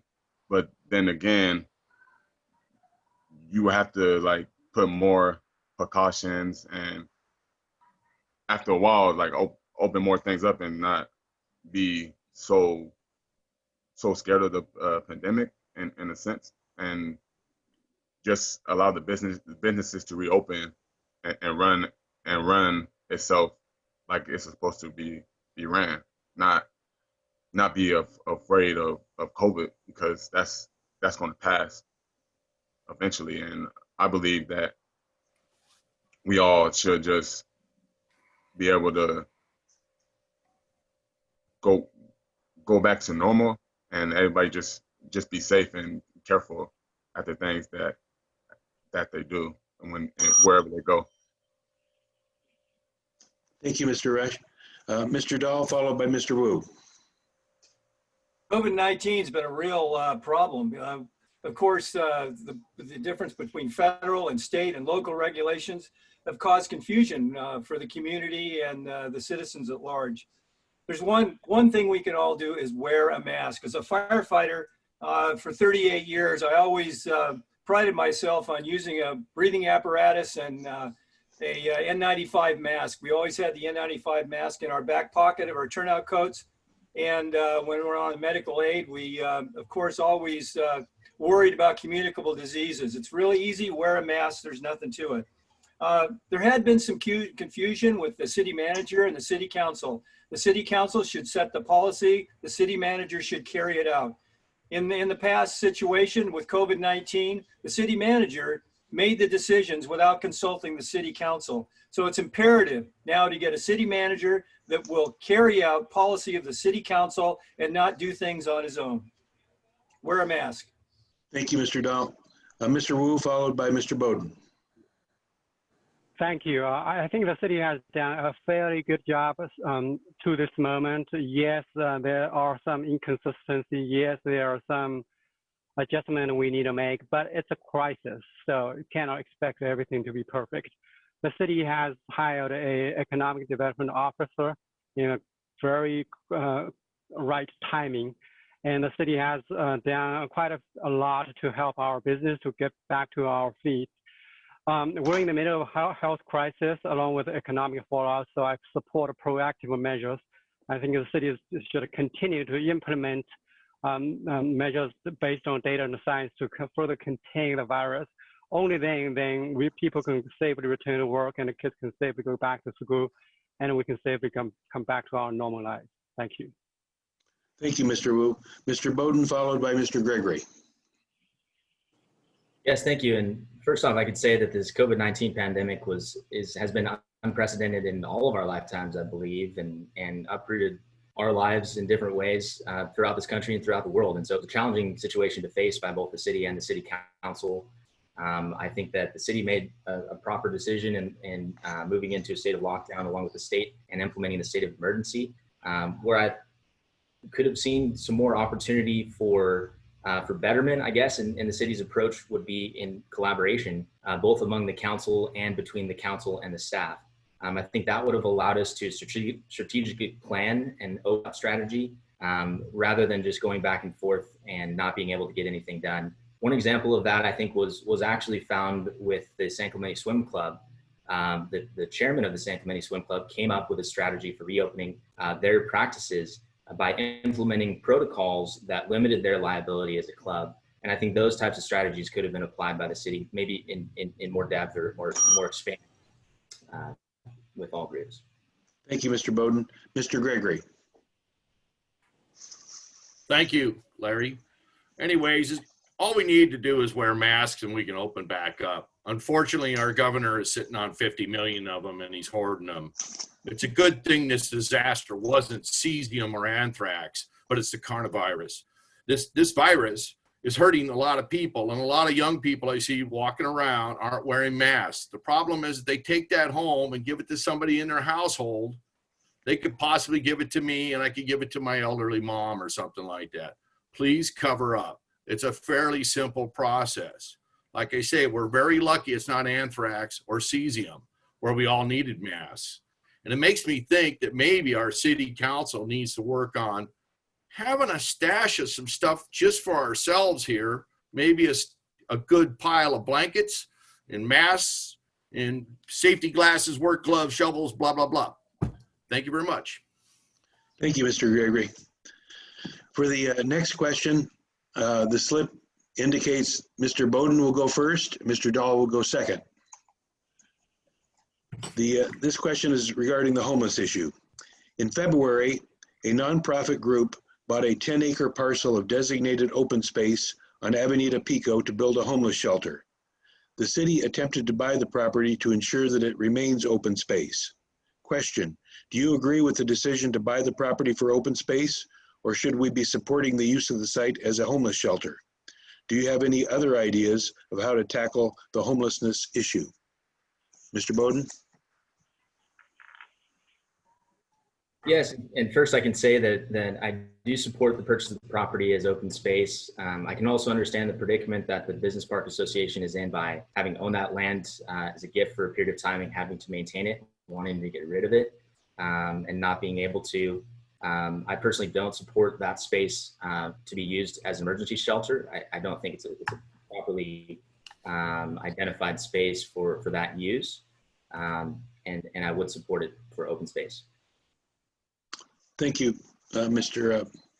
Bowden. Mr. Dahl, followed by Mr. Wu. The purchase of those 10 acres in Rancho San Clemente Business Park has been very contentious over the last year and a half or so. I believe it should continue to be open space and actually included in the city's land bank of open space areas.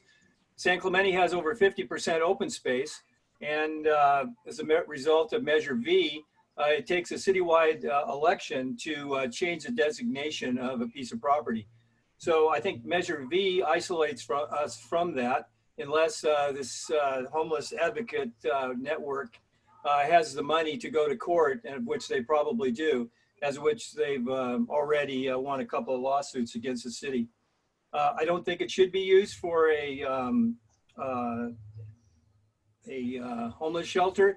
I also feel that the county and the state, along with the cities of Orange County, should get together and put together a regional program for homeless folks so they can be close to congregate living and congregate care that they need with their struggles with alcoholism and mental instability.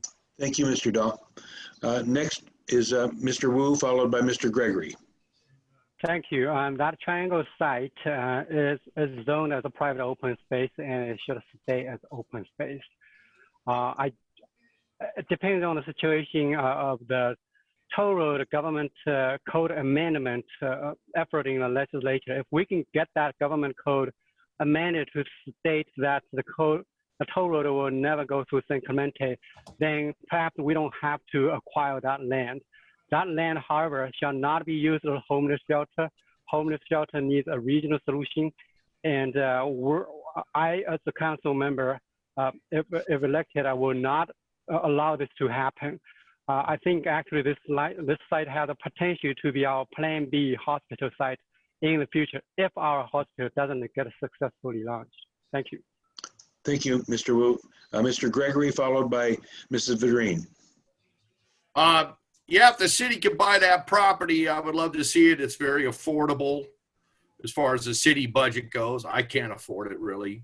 What I'm worried about is them building their shelter anyways in defiance. I don't think we can stop them, just like we couldn't stop them from populating a historic building here on Los Polos with chronically homeless people. It's really changed the neighborhood, changed the property values. And the problem is if they build that thing there, they're going to import people. They're not taking care of the people from our community that are homeless. They're going to import homeless people from the region. So the problem is the county and the state pushed this off onto the city. I think the city ought to be pushing it back. It's been very cruel and mean, and my 15 seconds is up. I'll bank it for next time. Thank you. All right. Thank you, Mr. Gregory. Mrs. Vidrine, followed by Mr. Rush. That property on Pico and Veracruz, that was sold and bought. And I think the city is wrong in trying to take that as eminent domain. I think they're involving us in a very costly lawsuit. And I disagree with that approach totally.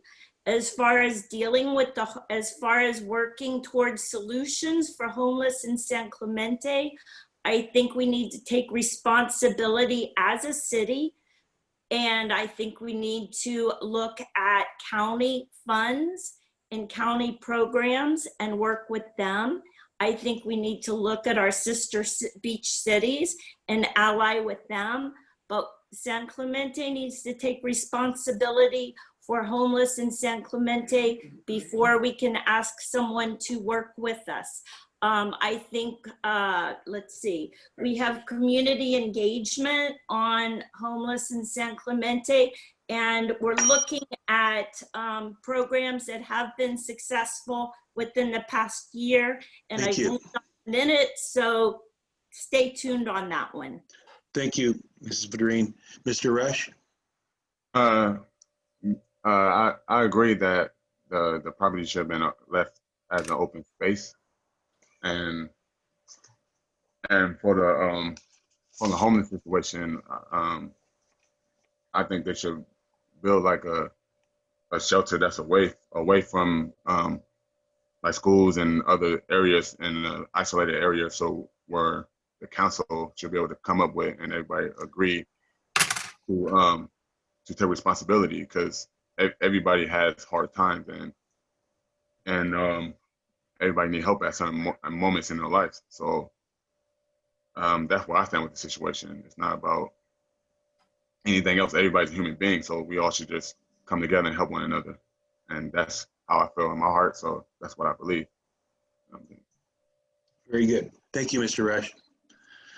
For the next question, Mr. Wu will go first, followed by Mr. Bowden. This is about the sheriff. Some police departments across the nation are being criticized for excessive force and lack of accountability. There have been calls for defunding some of them. Question, is the Orange County Sheriff Department providing satisfactory service to our city, or is a change needed? Mr. Wu? Yes. Overall, I'm happy with the Orange County Sheriff Department's service to the city. I think they are the protector, they are the guardian of our public safety. Of course, there are always things to improve, but I think the recent strained relationship is mostly the responsibility of the city. We do not have a collaborative city council, and we couldn't make a decision at the right moment. And we strained the relationship with them because we wanted them to enforce homeless issue our way, and they have their regional policies, and they have to implement. And also on the parking issues, and there was a lack of a collaboration and coordination there. So it's mostly city's issue. I think once we get a new council there, and they will hopefully this issue will go away. Thank you. Thank you, Mr. Wu. Mr. Bowden, followed by Mr. Gregory. Thank you. Yes, and while I have heard some positive feedback from others that live in other cities, which have their own police departments, I believe the reason that we switched to the county contract back in the 90s was the cost of having our own department. I think switching back to our own department would be unwise at this time, given the cost and the state of affairs with our city budget and revenues and expenditures forecast for the next few years. So I support the county contract with the sheriffs. I think they've been doing a good job. I think what we should do is look to how we can accentuate what they're doing and support them in either outreach services to homeless or as Zen just mentioned with parking. I think we can do that through collaboration with our city services, whether it's code enforcement or homeless outreach services that are coordinated through the city, as well as the RSVP program that we have. Obviously, we're in the state of a pandemic right now, so RSVP isn't an easy program to continue, but it's programs like that that are going to allow us to implement community policing to support the sheriffs in their efforts so that they can focus on crime enforcement. Thank you, Mr. Bowden. Mr. Gregory, followed by Mr. Rush. As much as I admire the people in the Orange County Sheriff's Department, I think the department itself is doing a fairly poor job. We had the death of the Marine in the schoolyard, and their union stepped up and said it was justified. I got to say that was not. We found a skull up in the valley here up in Pico. We still don't even know what decade that's from. We have a defiant sheriff, Mr. Barnes right now, who won't even wear a mask or let his deputies decide for themselves. More of a regional police force will get it more centralized around our community, and we'll have more familiar faces to look at. Instead, we get pulled from anywhere in the county, new deputies and stuff, and you seem to always be introducing yourselves to these different deputies. The ladder law and stuff obviously was a bad law, and they found a crooked cop to selectively enforce it. So I think it needs some work, and I think we can share the cost with some of the neighboring communities and have more like a mini sheriff's department. Thank you very much. Thank you, Mr. Gregory. Mr. Rush, followed by Mr. Dahl. I believe the Orange County Sheriff Department have been doing okay, but I also believe that San Clemente needs its own police station, sheriff police station, because it's about response time. Sometimes the Orange County Police, the response time is too slow, and anybody can do anything in a certain amount of time without a response time. You need a fast response time. If it's too slow, then the person could have been got away and it's already done, you know? And when you call somebody, when you call them, it's like they send you to other phone numbers that you got to get to and things like that. So I believe we just need our own department so we can know who the people are and get familiar with them, and they be around the community a lot instead of having different faces. And I believe we should have our own San Clemente Police Department. Thank you, Mr. Rush. Mr. Dahl, followed by Mrs. Vadreen. Well, it's a tough subject to talk about. I believe the Sheriff's Department is doing a great job, and they have since 1993, since we contracted out police services. And of course, in 1996, Fire Department was contracted out to the Orange County Fire Authority, of which I was one of the people that was employed by the Orange County Fire Authority. Sheriff's doing a great job. I think Sheriff Barnes is being very responsive. He's had some friction between city management, not necessarily the city council, during the last 6 or 8 months. So I think with a new city manager coming in, hopefully in the next 6 or 8 months, of which is a very important aspect of this whole public safety issue, I think that the council can work together to improve relations with Sheriff Barnes, provide a great service, of which they do right now, and continue to fund the sheriffs at a level that is commensurate to what it is now or even better. So I don't think we should have our own department. The cost of startup would be too excessive. And Thank you, Jim. 3 small cities, it would be impossible almost. Thank you, Mr. Dahl. Mrs. Vadrine. I support our Orange County Sheriff's Department. I don't think at this time we should have our own city department. I think the cost would be prohibitive. I think we need to do more engagement with our police department and give them the support that they need. We also need to hold them accountable and supervise them properly. And we can do that through the safety task force and the city management. There needs to be accountability, and there needs to be engagement and support from our community. Thank you, Mrs. Vadrine. For the next question, Mr. Rush is first, followed by Mrs. Vadrine. This is about endorsements and donors. Please tell us which prominent groups have endorsed or donated to your campaign and why you think they did so. Mr. Rush? Well, for me, I don't have endorsements or anything. This is all me. So I do everything for myself, and I don't think I need no endorsements because I'm for the people. I'm straightforward, and I don't need all that. Like I said, it's just me doing everything, heavy lifting, and I believe that's how it should be. You shouldn't need no endorsements. I don't have none, so that's me. All right. Thank you, Mr. Rush. Mrs. Vadrine. I am not really seeking any endorsements, and I am not seeking any major contributors to my campaign. I have engaged with the Orange County Fire Authorities, the Orange County Sheriff Department, the Chamber of Commerce, North Beach Association, but I am not seeking endorsements, and I am not seeking major contributions to my campaign. The best endorsement that I got was this past Saturday at the outlet malls, and the Great Pumpkin endorsed my campaign, and that I accepted. I am endorsed by the Democratic Party, and I very much appreciate that endorsement also, and the support that I've gotten from the Democratic women in Southern Orange County. Thank you. Thank you, Mrs. Vadrine. Mr. Gregory, you're next. I think I might have forgot to give you your warning, but you're up next, if that's all right, followed by Mr. Dahl. Want to repeat that question? Oh, wait, donations. Yes. Please tell us which prominent groups have endorsed or donated to your campaign and why you think they did so. I've interviewed with a few groups. I'm not really seeking their donation. I would like their endorsements.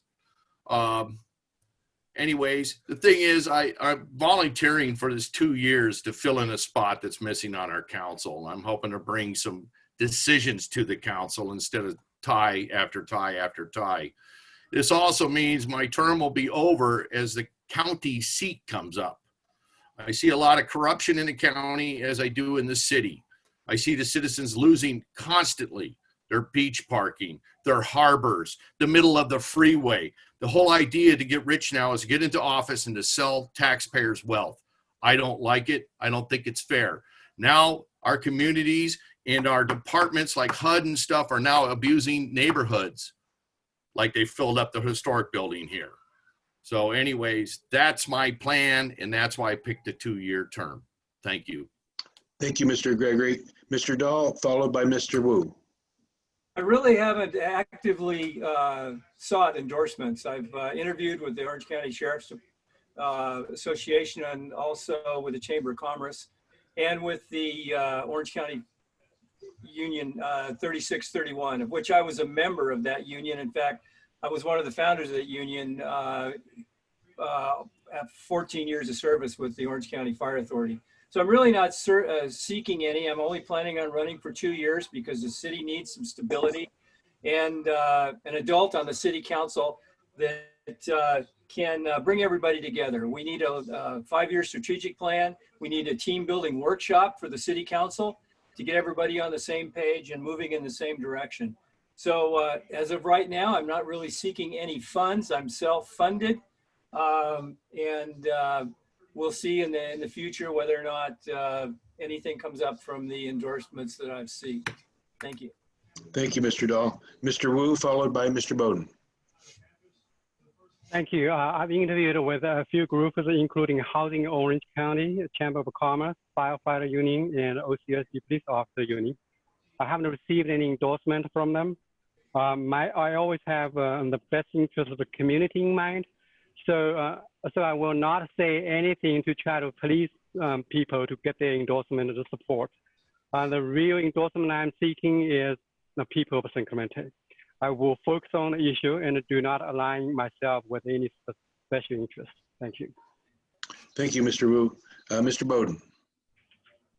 Yes, I haven't received the endorsement of the Orange County Professional Firefighters Association, Local 3631. I'm not sure what their criteria for endorsement was, other than that they told me that I have promised a true leader in the city of San Clemente as a collaborative voice. Other than that, I've really only I've really only received endorsements from individuals, and it's a diverse group of individuals. You can find it on my endorsement list on my website. Most prominently is former Mayor Lori Donchak, who endorses me because of my leadership in the Rotary Club and the Human Affairs Committee and my desire to make San Clemente a better place to live. Glenn Southard, who is a former city manager and a resident of San Clemente, who has seen my leadership on the San Diego State Orange County Leadership Council, as well as former Mayor Wayne Eggleston, who's seen my leadership in and outside of the Human Affairs Committee, as well as many others. Thank you. Thank you. The next question is Mr. Dahl will go first and Mrs. Vidrine second. I broke these questions up into 2 parts, but you might want to just combine them together. That's what the last group did. It has to do with small business, generally pulling permits and so on. So doing business in San Clemente requires navigating a myriad of regulations. Is San Clemente too strict, too lax, or just right in regulating business and development? Would you like to see the process change? Mr. Dahl? Yes, I sure would like to see the process change. I think small business needs all the help that they can get, especially during the COVID-19 pandemic. Rules and regulations are one thing, but there are also discretionary decisions that can be made by the city council, city management, code enforcement, and the like. So I would think that during this situation right now, things should be relaxed a little bit when it comes to advertising and outdoor sales and situations like that. Yes, the city's been very strict. It's very strict in its building standards, only because of the fact that we've had so many landslides in San Clemente. And also we have very restrictive fire codes when it comes to building in San Clemente with residential fire protection systems, fire resistive roofs, double pane windows, enclosed eaves. So we've made a lot of strides over the last 20 years, bringing our code standards up, and I think they should continue. Thank you, Mr. Dahl. Mrs. Vidrine, followed by Mr. Bowden. I don't think we've been too strict or too lenient as a city. I think we've been too inefficient. When I talk to small businesses and they talk about the process that they have to go through, it takes too much time. Their projects, their ideas get thrown back. It's not that we're too strict. They need a liaison. They need a facilitator to work through the process to become more efficient. So I don't think we need to start changing our rules and to be more strict or more lenient. I think we need to be more efficient. I think we need to organize as far as a city staff, and just do a better job at the work that we do. All right. Thank you, Ms. Vidrine. Next, Mr. Bowden, followed by Mr. Wu. Yes, as a business owner in the construction industry, I've done some work with building departments, and I've seen that the building department in the city of San Clemente has been less efficient than it could be. And I would echo what Donna just said about needing to be more efficient. And that's one of the first things that I would want to look into is seeking ways that our city building department could be more efficient in its processes so we could speed up the approval, especially during the COVID-19 pandemic, which has made it more challenging to review plans. As far as being too strict on building codes, I think that we may be strict in certain ways, but I think a lot of that allows us to maintain our quality of life as a city. And as Jen mentioned earlier, we have we have risky areas that need to be looked into very closely to make sure that we're not exposing our city and our residents to a level of risk. But the city's done a good job in supporting small businesses, being more lenient with our permitting process to help them to advertise themselves. And I would want to continue to promote that. Thank you, Mr. Bowden. Mr. Wu, followed by Mr. Gregory. Thank you. I think the city is not too strict, neither too relaxed. And I think it's about right. We welcome development, but we welcome quality development. As a member of the Design Review Subcommittee and the Planning Commission, I always hold applicants to a high standard. The city has been built out, and we're dealing with most of them, the infill projects and adapt reviews. But I do recognize that during this pandemic, and we need to relax some of the regulations to help our business to go through this difficult time. And I think we're doing that. We also should promote economic development, especially among underutilized areas. In that regard, we should review the development standards to make those development more practical and financially feasible in the future. Thank you. Thank you, Mr. Wu. Mr. Gregory, followed by Mr. Rush. I assume what most people are talking about is how hard it is to open up a retail establishment, a shop or a restaurant or a barbershop or something. And I have to tell people it's not really the city's fault. It's a lot to do with the county health department and state codes and the county fire department also. Like the fire department won't come out and smoke test your hood until you pass the health department. Well, all of these things take time, and they got to schedule their lunch breaks and their time off to where they can come and help you. It's not very efficient at all. The city itself doesn't do very bad. If you got a small job, they'll pass it over the counter and give you a permit. That's wonderful. If we back off of some of the parking regulations, people will thrive even more. But as long as we give the parking to the rich people at the Miramar Theater, our beach parking, our wealth, well, it doesn't help us much, does it? So anyways, folks, they're not doing that bad of a job. Thank you. Thank you, Mr. Gregory. Mr. Rush.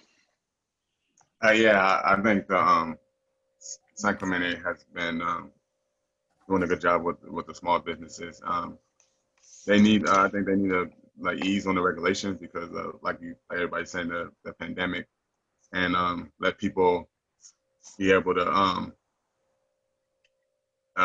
take it easy and be able to relax and just be more lenient in this times. And sometimes you have to be more strict to make sure everything in the building, when you're inspecting stuff, make sure everything's going according to plan. You can't just throw somebody in there and then everything just falls apart. So in most cases, I think San Clemente has been doing a good job. All right, thank you, Mr. Rush. The next question, Mrs. Vadrine will go first, followed by Mr. Rush. This has to do with the Memorial Care Hospital. Memorial Care Health System closed San Clemente Hospital in May of 2016. As a result of the lawsuit, the city will be buying the property and attempting to find a hospital operator. Question, has this effort been worth the fight? How would you like to see the city proceed?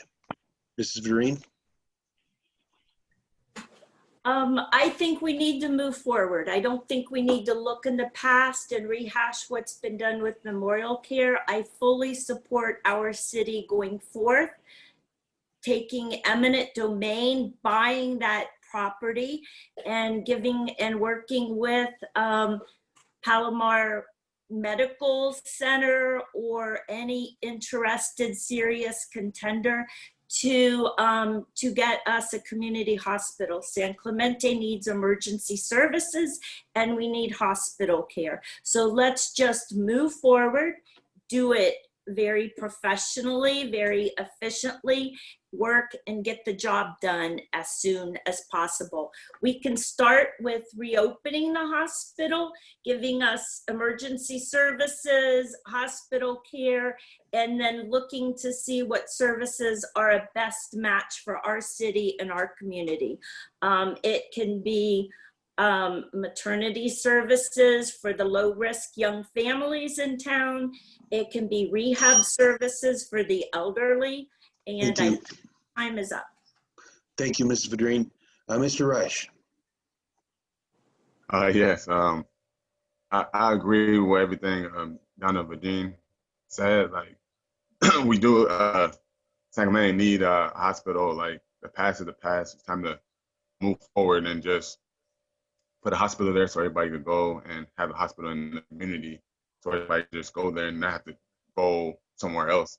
It's right in the community, right there, and then just have it in the community. That's what I believe. I agree with Donna. You're right. Thank you, Mr. Rush.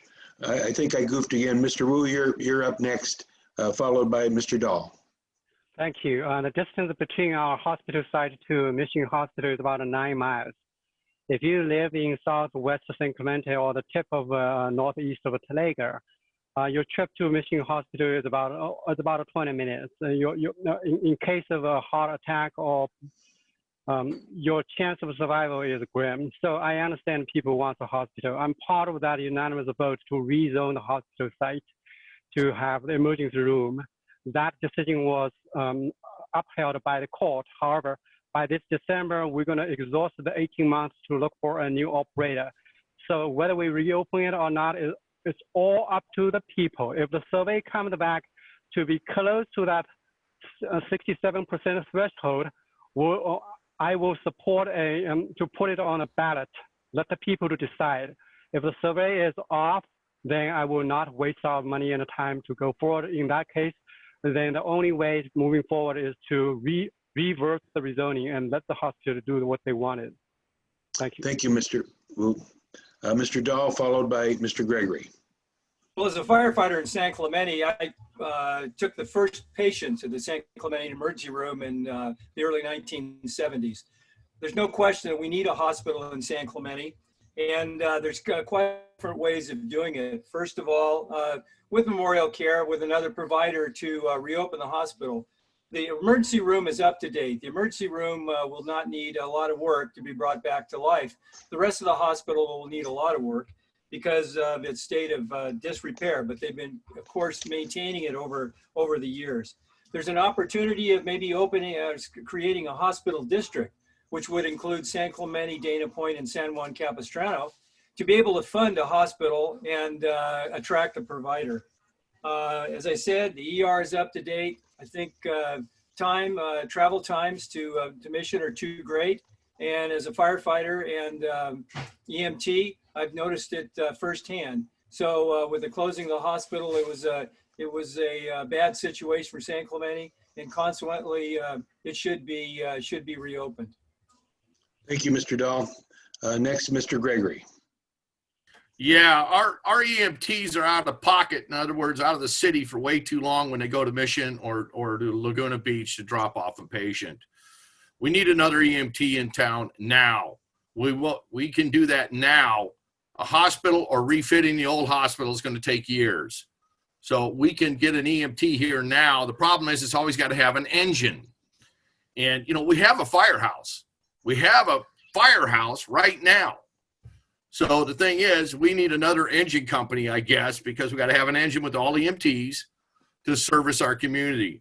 As far as the old site goes, sell it. You can redevelop that and make a lot of money, and you can put that towards a new hospital, possibly up La Plata or somewhere where land is cheap, a place where we can actually grow and can augment the hospital as the years go on. Right now, they're locked in a little footprint, and they can't go anywhere but up. So those are my ideas. New EMT and sell that property. Thank you, Mr. Gregory. Mr. Bowden. Yes, thank you. And, you know, that facility has been closed down for 4 years plus. And what more than anything is a facility to serve the residents of San Clemente and balance the needs of the city and the operator of that facility. So I would agree with Ben in his comments about the city survey that was put out. I was glad to see that survey go out, and I'm looking forward to seeing the response from the residents.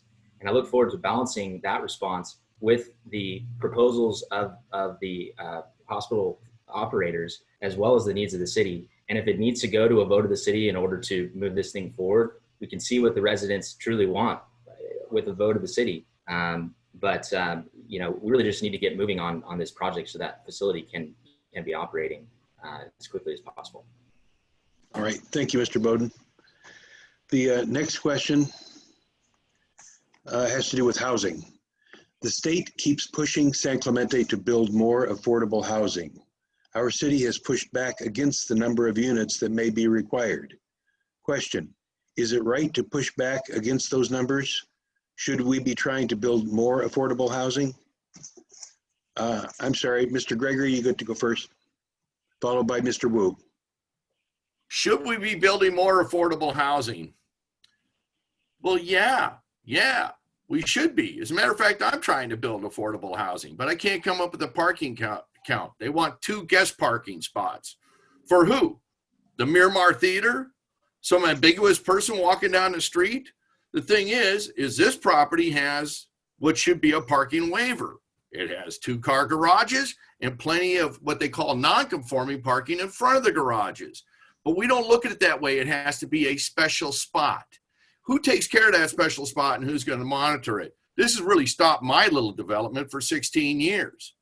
So the thing is, how come I can't get a parking waiver? If I could, we would have affordable units, small little affordable units at the beach. What great starter property for a little family. Instead, we've got Barrio by Design, where we've got HUD polluting the neighborhood. Thank you.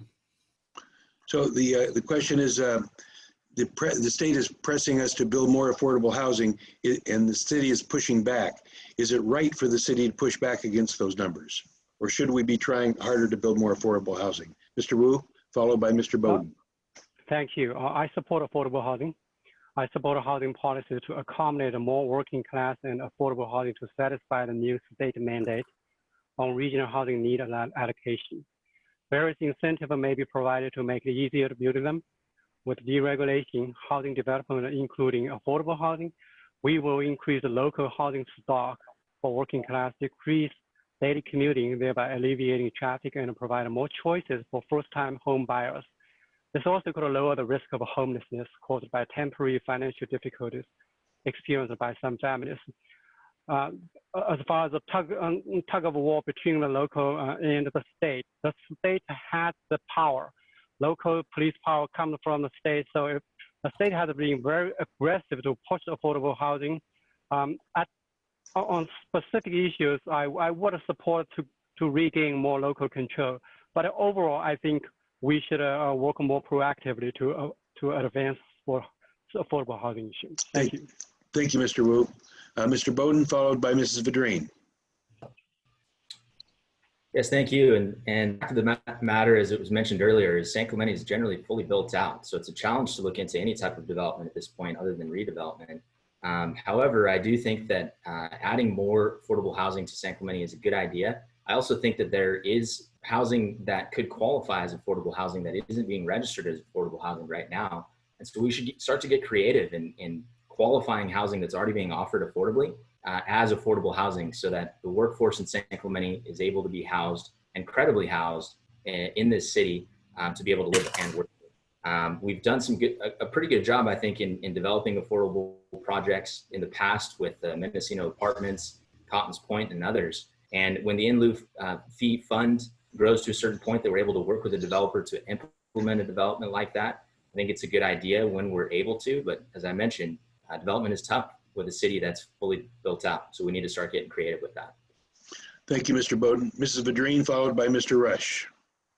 I do not believe that our city should push back against the county and the state. I think we should work with the county and the state to provide more affordable housing to our residents that live and work in San Clemente. I think, again, we can look at our zoning practices and we can do better. We just need to work with the state, with the county, and improve our zoning so that we will have more affordable housing. And there are so many ways to do that, and I can't go into it in depth in 1 minute, but there's lots of work to do, and we can do better than what we've done. Thank you, Mrs. Bedreen. Mr. Rush, followed by Mr. Dahl. Yeah, I agree with affordable housing. There's a lot of excuses. If things want to get done, people can get things done, like the county, the state, or whatever. Like, it come to working together. Like, it's not hard to come together to make affordable housing and find a place, a location, and just place it there. But it's always an excuse that people come up with. So I believe that if everybody works together, it's easy to come up with a plan instead of having pushback and trying to argue or debate or whatever, because it's an easy solution. People have to work together and come up with a solution. Thank you, Mr. Rush. Mr. Dahl. You know, San Clemente during the late 90s and the mid 2000s was in the forefront of affordable housing and senior housing in Orange County. Other surrounding cities didn't provide any. So we were the bellwether of Southern Orange County in developing Mendocino apartments, various senior and HUD developments, and the workforce housing here in San Clemente, down between Cabrillo and the other streets. Workforce. So San Clemente's done a really good job, I think, of bringing on affordable housing. We have a real problem with the Southern California Association of Governments and AQMD on producing more housing in San Clemente. They recommend we have 10,000 more housing units in San Clemente, of which at 50% open space and complete build out is almost unattainable. And I don't think anybody in San Clemente wants to see 5 or 6 story high-rise buildings redeveloped in San Clemente. So I think we've done a great job. I think it's time for other cities to move up and also provide affordable housing as we have in the past. Thank you, Mr. Dahl. I've used up all of my 8 slips, so we're going to start over again. So you'll see the same order coming. I randomly selected one of them, and Mrs. Vedrine will be the first speaker, followed by Mr. Rush. The question has to do with the legal fees. For years, people have complained about excessive legal fees and too many lawsuits. Fees have totaled over $4 million for the past 4 years. Question: does the city engage in too many lawsuits? Should we hire a different firm or an in-house attorney? Mrs. Bedreen, followed by Mr. Rush. Yes, the city engages in too many lawsuits. We can do better. We need a good city manager that will work with the city attorney to give options to something else via a lawsuit. Things can be negotiated, things can be settled without the huge court fees and attorney fees that we are paying out now.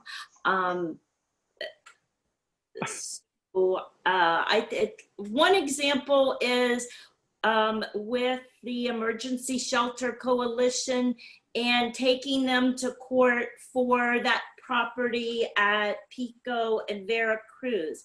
That can be up to $600,000, $700,000 that's anticipated in court costs and attorney fees.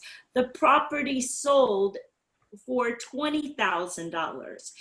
If the city really wanted to buy that property, they could have bought it at a much lower price, and instead they are, yes. Thank you. Mm-hmm.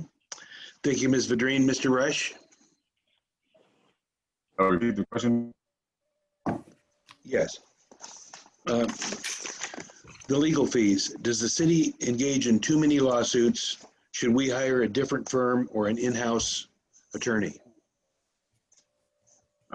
Yes, I agree. They go into too much legal fees, and I think they should hire an in-house attorney to be able to an agreement about communication, and they'll be right there. They'll be able to see each other every day or whatever, because it's in-house. Instead of have to talk on the phone, you see that person face to face and be able to communicate with them. So yeah, they need an in-house attorney.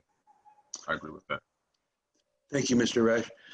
Mr. Wu, followed by Mr. Dahl. The city engaged with too many lawsuits. Some of them are unnecessary and we lost. I'll give you one perfect example. That Planning Commission recommended to establish the emergency shelter zone around Las Molinas. And that recommendation was not accepted by the city council. Instead, the city council established a new zone over the city-owned property. That ordinance eventually was challenged, and the city lost the case. And we lost about $500,000 legal fees paid to the other party, and we probably accrued another $500,000. That's $1 million loss. On top of that, we received a court injunction for almost a year. So those are completely avoidable lawsuits if the city council makes the right decision. The city should not have our in-house legal department. In Orange County, there are only 4 cities that have it. They're big, much bigger: Santa Ana, Anaheim, and Huntington Beach and Newport Beach. We simply cannot establish a legal department that's big enough to cover the legal needs. Thank you. Thank you, Mr. Wu. Mr. Dahl, followed by Mr. Gregory. There's no question that the legal fees of the city of San Clemente have skyrocketed over the last 8 years. During my tenure on the city council with Rutan and Tucker as our representative law firm, costs were relatively low. With the advent of BB&K, Best Best and Krieger, all our law costs have skyrocketed. Many poor decisions by the attorneys have cost us a lot of money. I think the city should have an in-house city attorney that can handle everyday normal situations that attorney would be used for. But when it comes to large suits, defending large suits, when it comes to liability and such, I think the city should hire an expert in that particular field with restrictions on the amount of money that would be paid. But Best Best and Krieger has spent a lot of our citizens' money unnecessarily, especially with the toll road. I think Best Best and Krieger should have gotten into a tolling agreement with the TCA to reduce legal costs while still continuing to fight the toll road. Thank you, Mr. Dahl. Mr. Gregory, followed by Mr. Bowden. A different firm? Please.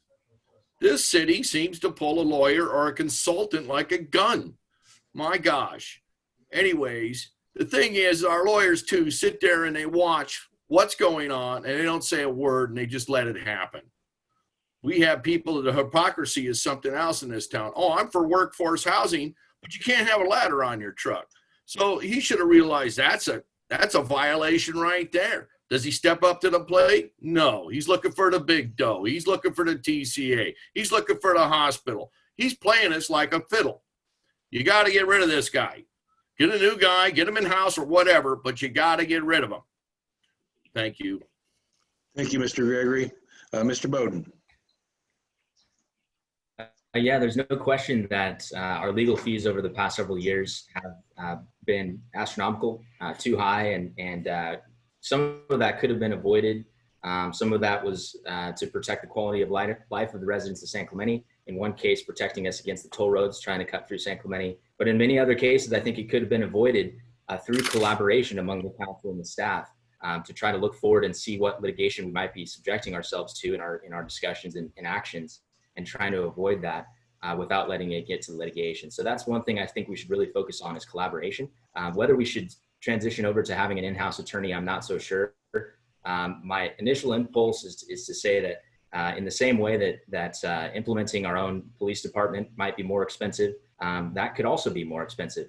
So I'd be open to looking into it to see what the base for an in-house attorney would be. But in general, I think what we should really be aiming towards is fiscal responsibility and minimizing costs as much as possible. Thank you, Mr. Bowden. For the next one, Mr. Rush will go first, followed by Mrs. Vadrine. I'm going to circle back to the COVID issue. reopening the city. The gradual reopening of San Clemente has focused a lot of attention on outdoor dining in the T-zone and the Pier Bowl. There's a lot of interest in allowing permanent outdoor dining, even making Avenida Del Mar one-way. Question, is the council moving in the right direction for this part of our reopening? Do you support these changes to the historic downtown and Pier Bowl? Mr. Rush.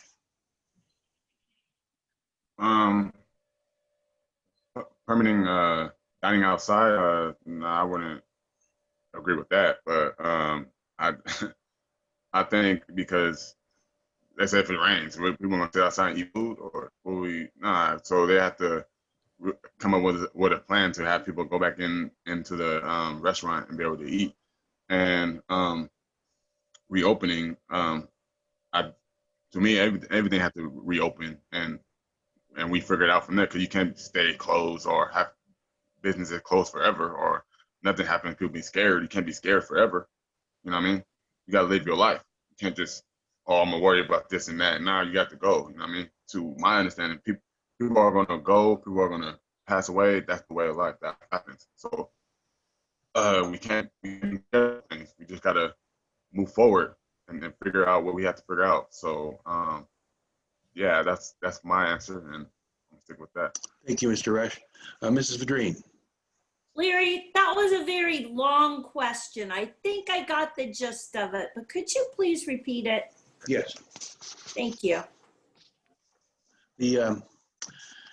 Is the council moving in the right direction for this part of the reopening with respect to the outdoor dining, the possibility of shutting down traffic, making Avenida Del Mar one way, and opening up the restaurants in the Pier Bowl? Are they moving in the right direction as far as getting us moving, reopening? I think we are moving in the right direction. I think the addition of Jonathan Lightfoot working with businesses in the city is a good start. I fully support outdoor dining. That's what the businesses are asking for. I don't know about the one-way traffic on Del Mar. The businesses in that area that I've talked with and the people that would be affected by that, it doesn't seem to be real popular. So I don't know where that idea is coming from. I think we need to proceed slowly and communicate with the business owners and with the people that are affected by the decisions that we're making. But outdoor dining seems to be supported 100% by both the community and the businesses. And I also support bringing the trolley back full time.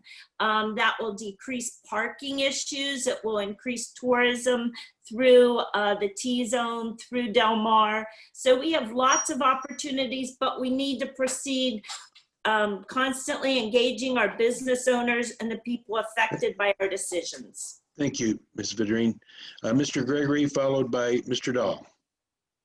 One of the problems facing some of these businesses is the architectural overlays and the Spanish architectural revival itself. It's wooden window crazy, but the thing is they really need to be able to open up the whole front of their store. And that way they can bring the inside out, and bring the outside in, and it'd be all more open air. The thing is, it's quite a project, but you can stay open when you do that type of project. You got to underpin your corners, and you got to demo the wall and jack it all up. And these things usually drop less than a quarter of an inch, if at all. The thing is, though, if it's going to ruin wooden windows and the doors and stuff, you're going to have pushback from the planning department. That is an obstruction to the business. I've always believed in function over form. If it doesn't work, who cares how pretty it is? So the thing is there does need to be some massaging of the codes and of some of the architectural overlays to help these vendors out. Thank you. Thank you, Mr. Gregory. Mr. Dahl, followed by Mr. Wu. I support wholeheartedly the outdoor dining on Del Mar. There are a few problems. It's caused parking problems by taking up parking spaces with limited spaces in the downtown itself. We need to find other ways of providing parking. The one-way plan for Del Mar is going to be an absolute traffic circulation nightmare.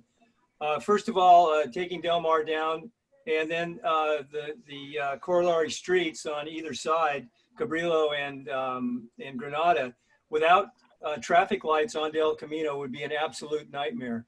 And then how do you circulate the traffic at the Pier Bowl when it's coming down one way? You're going to be coming up on the other side of Victoria, and it's going to be another nightmare down there. So I don't support the one way of Del Mar, but I do support extended dining hours and extended outdoor dining. And now with the governor just deciding that you can have 25% indoor, I think people can make that decision whether or not to have indoor or outdoor dining. We're going to have a problem in the weather this year with wintertime, but I support the city's efforts to help our local businesses on Del Mar. Thank you, Mr. Dahl. Mr. Wu, followed by Mr. Bowden. Yes, thank you. Converting Del Mar into one-way street or even temporarily close it during a weekend, make it a monthly or weekly event is a great idea. It's not a new idea, nothing new under the sun. It's being proposed a long time ago with various situations. This is a perfect timing to make it happen. It's going to improve the vitality and experience for the people on the street. Parking, we should make some reform on the parking. For example, instead of giving parking waiver, we should start the parking in lieu fee program, and with more traffic, and eventually it will solve because it's a marketing approach. And also coupled with the integration between Del Mar and Pier Bowl, this whole effort will make San Clemente a more memorable place for our residents, for visitors, for business, and for our economy. I fully support this idea. Thank you, Mr. Wu. Mr. Bowden. Yes, as a matter of process, the state of emergency that we're currently in as a city has allowed for the city to offer certain exceptions with our codes to allow for restaurants to offer outdoor dining, which I've fully supported, and I do support the prospect of continuing outdoor dining on a permanent basis, whether seasonally or throughout the year. And I think it's a matter of consideration at the council level. I will say, though, that the one-way street is, even as a matter of process, something that the council should not be acting on directly. They should send that issue to the Planning Commission to discuss and consider, and maybe send it back to the council. I personally would not support it because, as it's been mentioned previously, it would put a lot of pressure on the adjacent streets, and it's a main thoroughfare. It wouldn't work in the same way as it's worked in Laguna Beach on Forest Road. I think because Del Mar is a major thoroughfare, it would put a lot of pressure on neighboring streets, and I personally don't think that it would work. Even as it is with outdoor dining, we'll have to really focus on parking, and that's what we should focus on, is getting creative and maintaining a two-way. All right, thank you, Mr. Bowden. We've got just enough time for one more quick question before the closing. This will be on, I'm sorry, Mr. Dahl will go first, followed by Mrs. Vadrine. This is on preservation. The Historical Society has been advocating to expand the criteria for historic buildings to include mid-century. That's 1949 to 1965. Would you support including mid-century buildings on the designated historic structures list? Mr. Dahl. Thanks, Larry. You know, I've been an advocate for historic preservation in San Clemente during my term on the city council for 16 years. The first thing I always said to a prospective planning commissioner during interviews was, what do you think we're going to do with the Miramar Theater? And what can we do to help the Miramar Theater? Historic preservation, I was on the commission. We put together the criteria for historic preservation and a list of historic properties in San Clemente back in the 2000s. Mid-century modern is one thing. Ole Hansen, Spanish colonial revival architecture is another. Yes, it'd be nice to be able to continue to keep mid-century modern business buildings the way they are, but with property values the way they are, construction costs the way they are, and the fact that mid-century modern usually doesn't have a lot of floor space and a lot of amenities for business. So it's possible. I think it has to be reviewed by the Planning Commission and the council. Thank you, Mr. Dahl. Thank you, Mr. Dahl. Ms. Vadrine. About 2 weeks ago, I knew nothing about mid-century modern. Since I have looked at mid-century modern. I've looked at examples of it in San Clemente. We have children that very much appreciate mid-century modern, and they're in their 40s now, so that's important to them. So I say yes, let's preserve the good mid-century modern in San Clemente for our children, for the future. I leave that to the experts. I always research and give my opinion, but I would do more research and ask a lot of questions, but I leave that to the experts, including the Historical Society in San Clemente. I would read everything that they have to say about it, look for what it is in San Clemente, and I would expect it to be good. Thank you, Ms. Vidrine. Mr. Bowden, followed by Mr. Wu. Yes, I'm fully supportive of preserving the historic nature of our buildings in San Clemente, particularly the Ole Hansen buildings. And you know, that development happened in the early parts of our history, and there was much more development that came since then. And I think all of that is a part of the historic nature of San Clemente. I think that there's a need and a desire in the community to preserve that as well. I would need to do some more research to understand what the implications of incorporating mid-century modern buildings into that criterion would be. But in general, I support it because I think it's part of the historic nature of San Clemente, and I support supporting that historic nature. And to expand on that, in consideration of supporting a thriving business economy, I think we really need to look at how we can marry those two concepts, preserving the historic nature of San Clemente and supporting a thriving business economy. I believe we can accomplish both. We just need to collaborate with each other and get creative. Thank you, Mr. Bowden. Mr. Wu, followed by Mr. Gregory. Thank you. As an architect and a member of a historic preservation board member, I can speak to that. Not an expert, but I'm a little closer to that. Mid-century architecture style is also called a Guji style, and they're reflecting or reminiscent of our atomic age or airplane area. So adding that to our historic resource just add some variety and diversity to our historic resource inventory. So I would support it. Per our national standard, any structure older than 50 years will be qualified, can be considered historic resource. Our local standard is a little more relaxed, so why not? Let's do a survey and decide which structure is worthwhile to be included. Thank you. Thank you, Mr. Wu. Mr. Gregory, followed by Mr. Rush. I have to say no. We're already wooden window crazy around here. And what are we going to do? Save the aluminum windows now? Mid-century architecture is pretty much boring. And I don't see any point in preserving it. I say letting the guy build what he wants to. I celebrate all shapes and sizes. I'm not that much of a fan of a Spanish revival. So the thing is I have to say no. I just have to say no. If you put them on a registry, they're not going to pay their fair share of taxes. They're not going to have to come up with their fair share of parking, and they're just going to exasperate a problem we've already created with the older homes in town. Thank you. Thank you, Mr. Gregory. Mr. Rush. I would say we could preserve. I would have to agree to preserve, but like it would have to make sense in a sense. So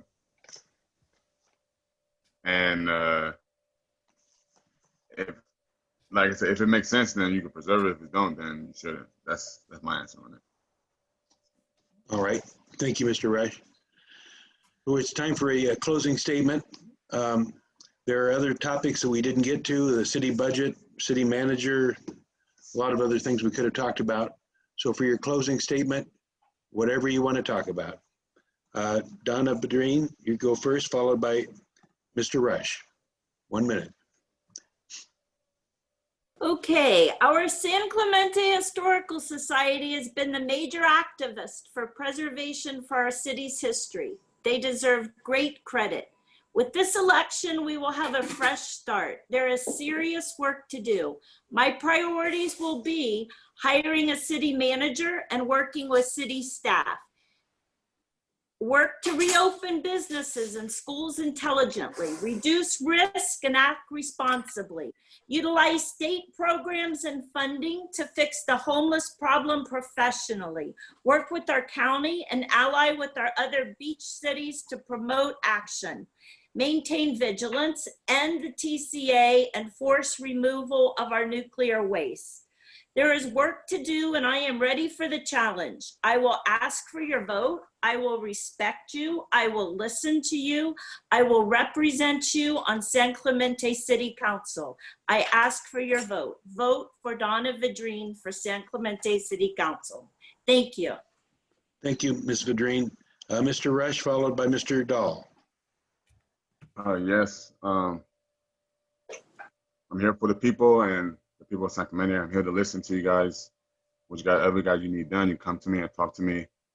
The nicest person in the world, and I don't make excuses. And I'm here to get the job done. I'm a leader, and let's get the city back on the right path and what we have to do, and let's ride this wave together. All right. Thank you, Mr. Rush. Mr. Dahl, followed by Mr. Wu. Thanks, Larry, for putting this forum on today. First thing the city council needs to do is get a city manager. I've worked for 7 city managers over my time working for the city of San Clemente and the Orange County Fire Authority and being on the city council for 16 years. The city needs to develop a 5-year strategic plan, not only for building, but for budgets and for expanding city services. The final few priorities for the budget should be returned so the city council can make logical decisions on how to spend money. And of course, leadership. The city needs leadership. It has a vacuum right now. The city council's job is to create policy. The city manager's job is to create that, follow that policy. That hasn't happened in the last few years, so consequently, it needs to be brought back. Leadership is most important, and thanks again, and vote for Jim Dahl, 55-year resident of San Clemente. Thanks. Thank you, Mr. Dahl. Mr. Wu, followed by Mr. Bowden. Thank you. My wife and I moved here 16 years ago. We settled down here. Our son was born here. He's in San Clemente High School now. It's my hometown, and I really care about it. The city has had a multitude of challenges over the last couple of years. The toll road, the hospital, the homelessness, the instability of the leadership team, and the pandemic, just to name a few. I have a master's degree from USC School of Public Policy. I'm a nationally recognized land use planning expert. I've put in thousands of hours in my service to gain a tremendous amount of insight to these issues. I will bring the needed knowledge, experience, and skills to the table to tackle these challenges. If you're looking for a collaborative problem solver to protect our Spanish village by the sea, look no further and vote for me. My name is Zheng Wu. Thank you. Thank you, Mr. Wu. Now Mr. Bowden, followed by Mr. Gregory. Yes, thank you, Larry, and thank you again to the Historical Society for putting this event on. When Ole Hansen founded San Clemente, he envisioned a place where people could live more pleasantly than any other place in America. And I believe that that vision still exists today. It may not be represented by our city council, and that's why I think I should be elected to the 2-year term on the San Clemente City Council. I'm a collaborative voice, I'm a consensus builder, and I'm a unifying force to any group that I'm a part of. I think that we really need to recruit a good and build a stronger San Clemente government organization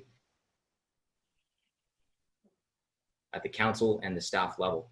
There's nothing more important to me than unifying with other people and working collaboratively with other people. I was raised with 7 sisters and a brother as a middle child, and I grew up knowing what a mediator looks like. And that's the approach I take to any group that I'm a part of. I hope to earn your vote. Please visit my website, tylerbowden.com. Thank you.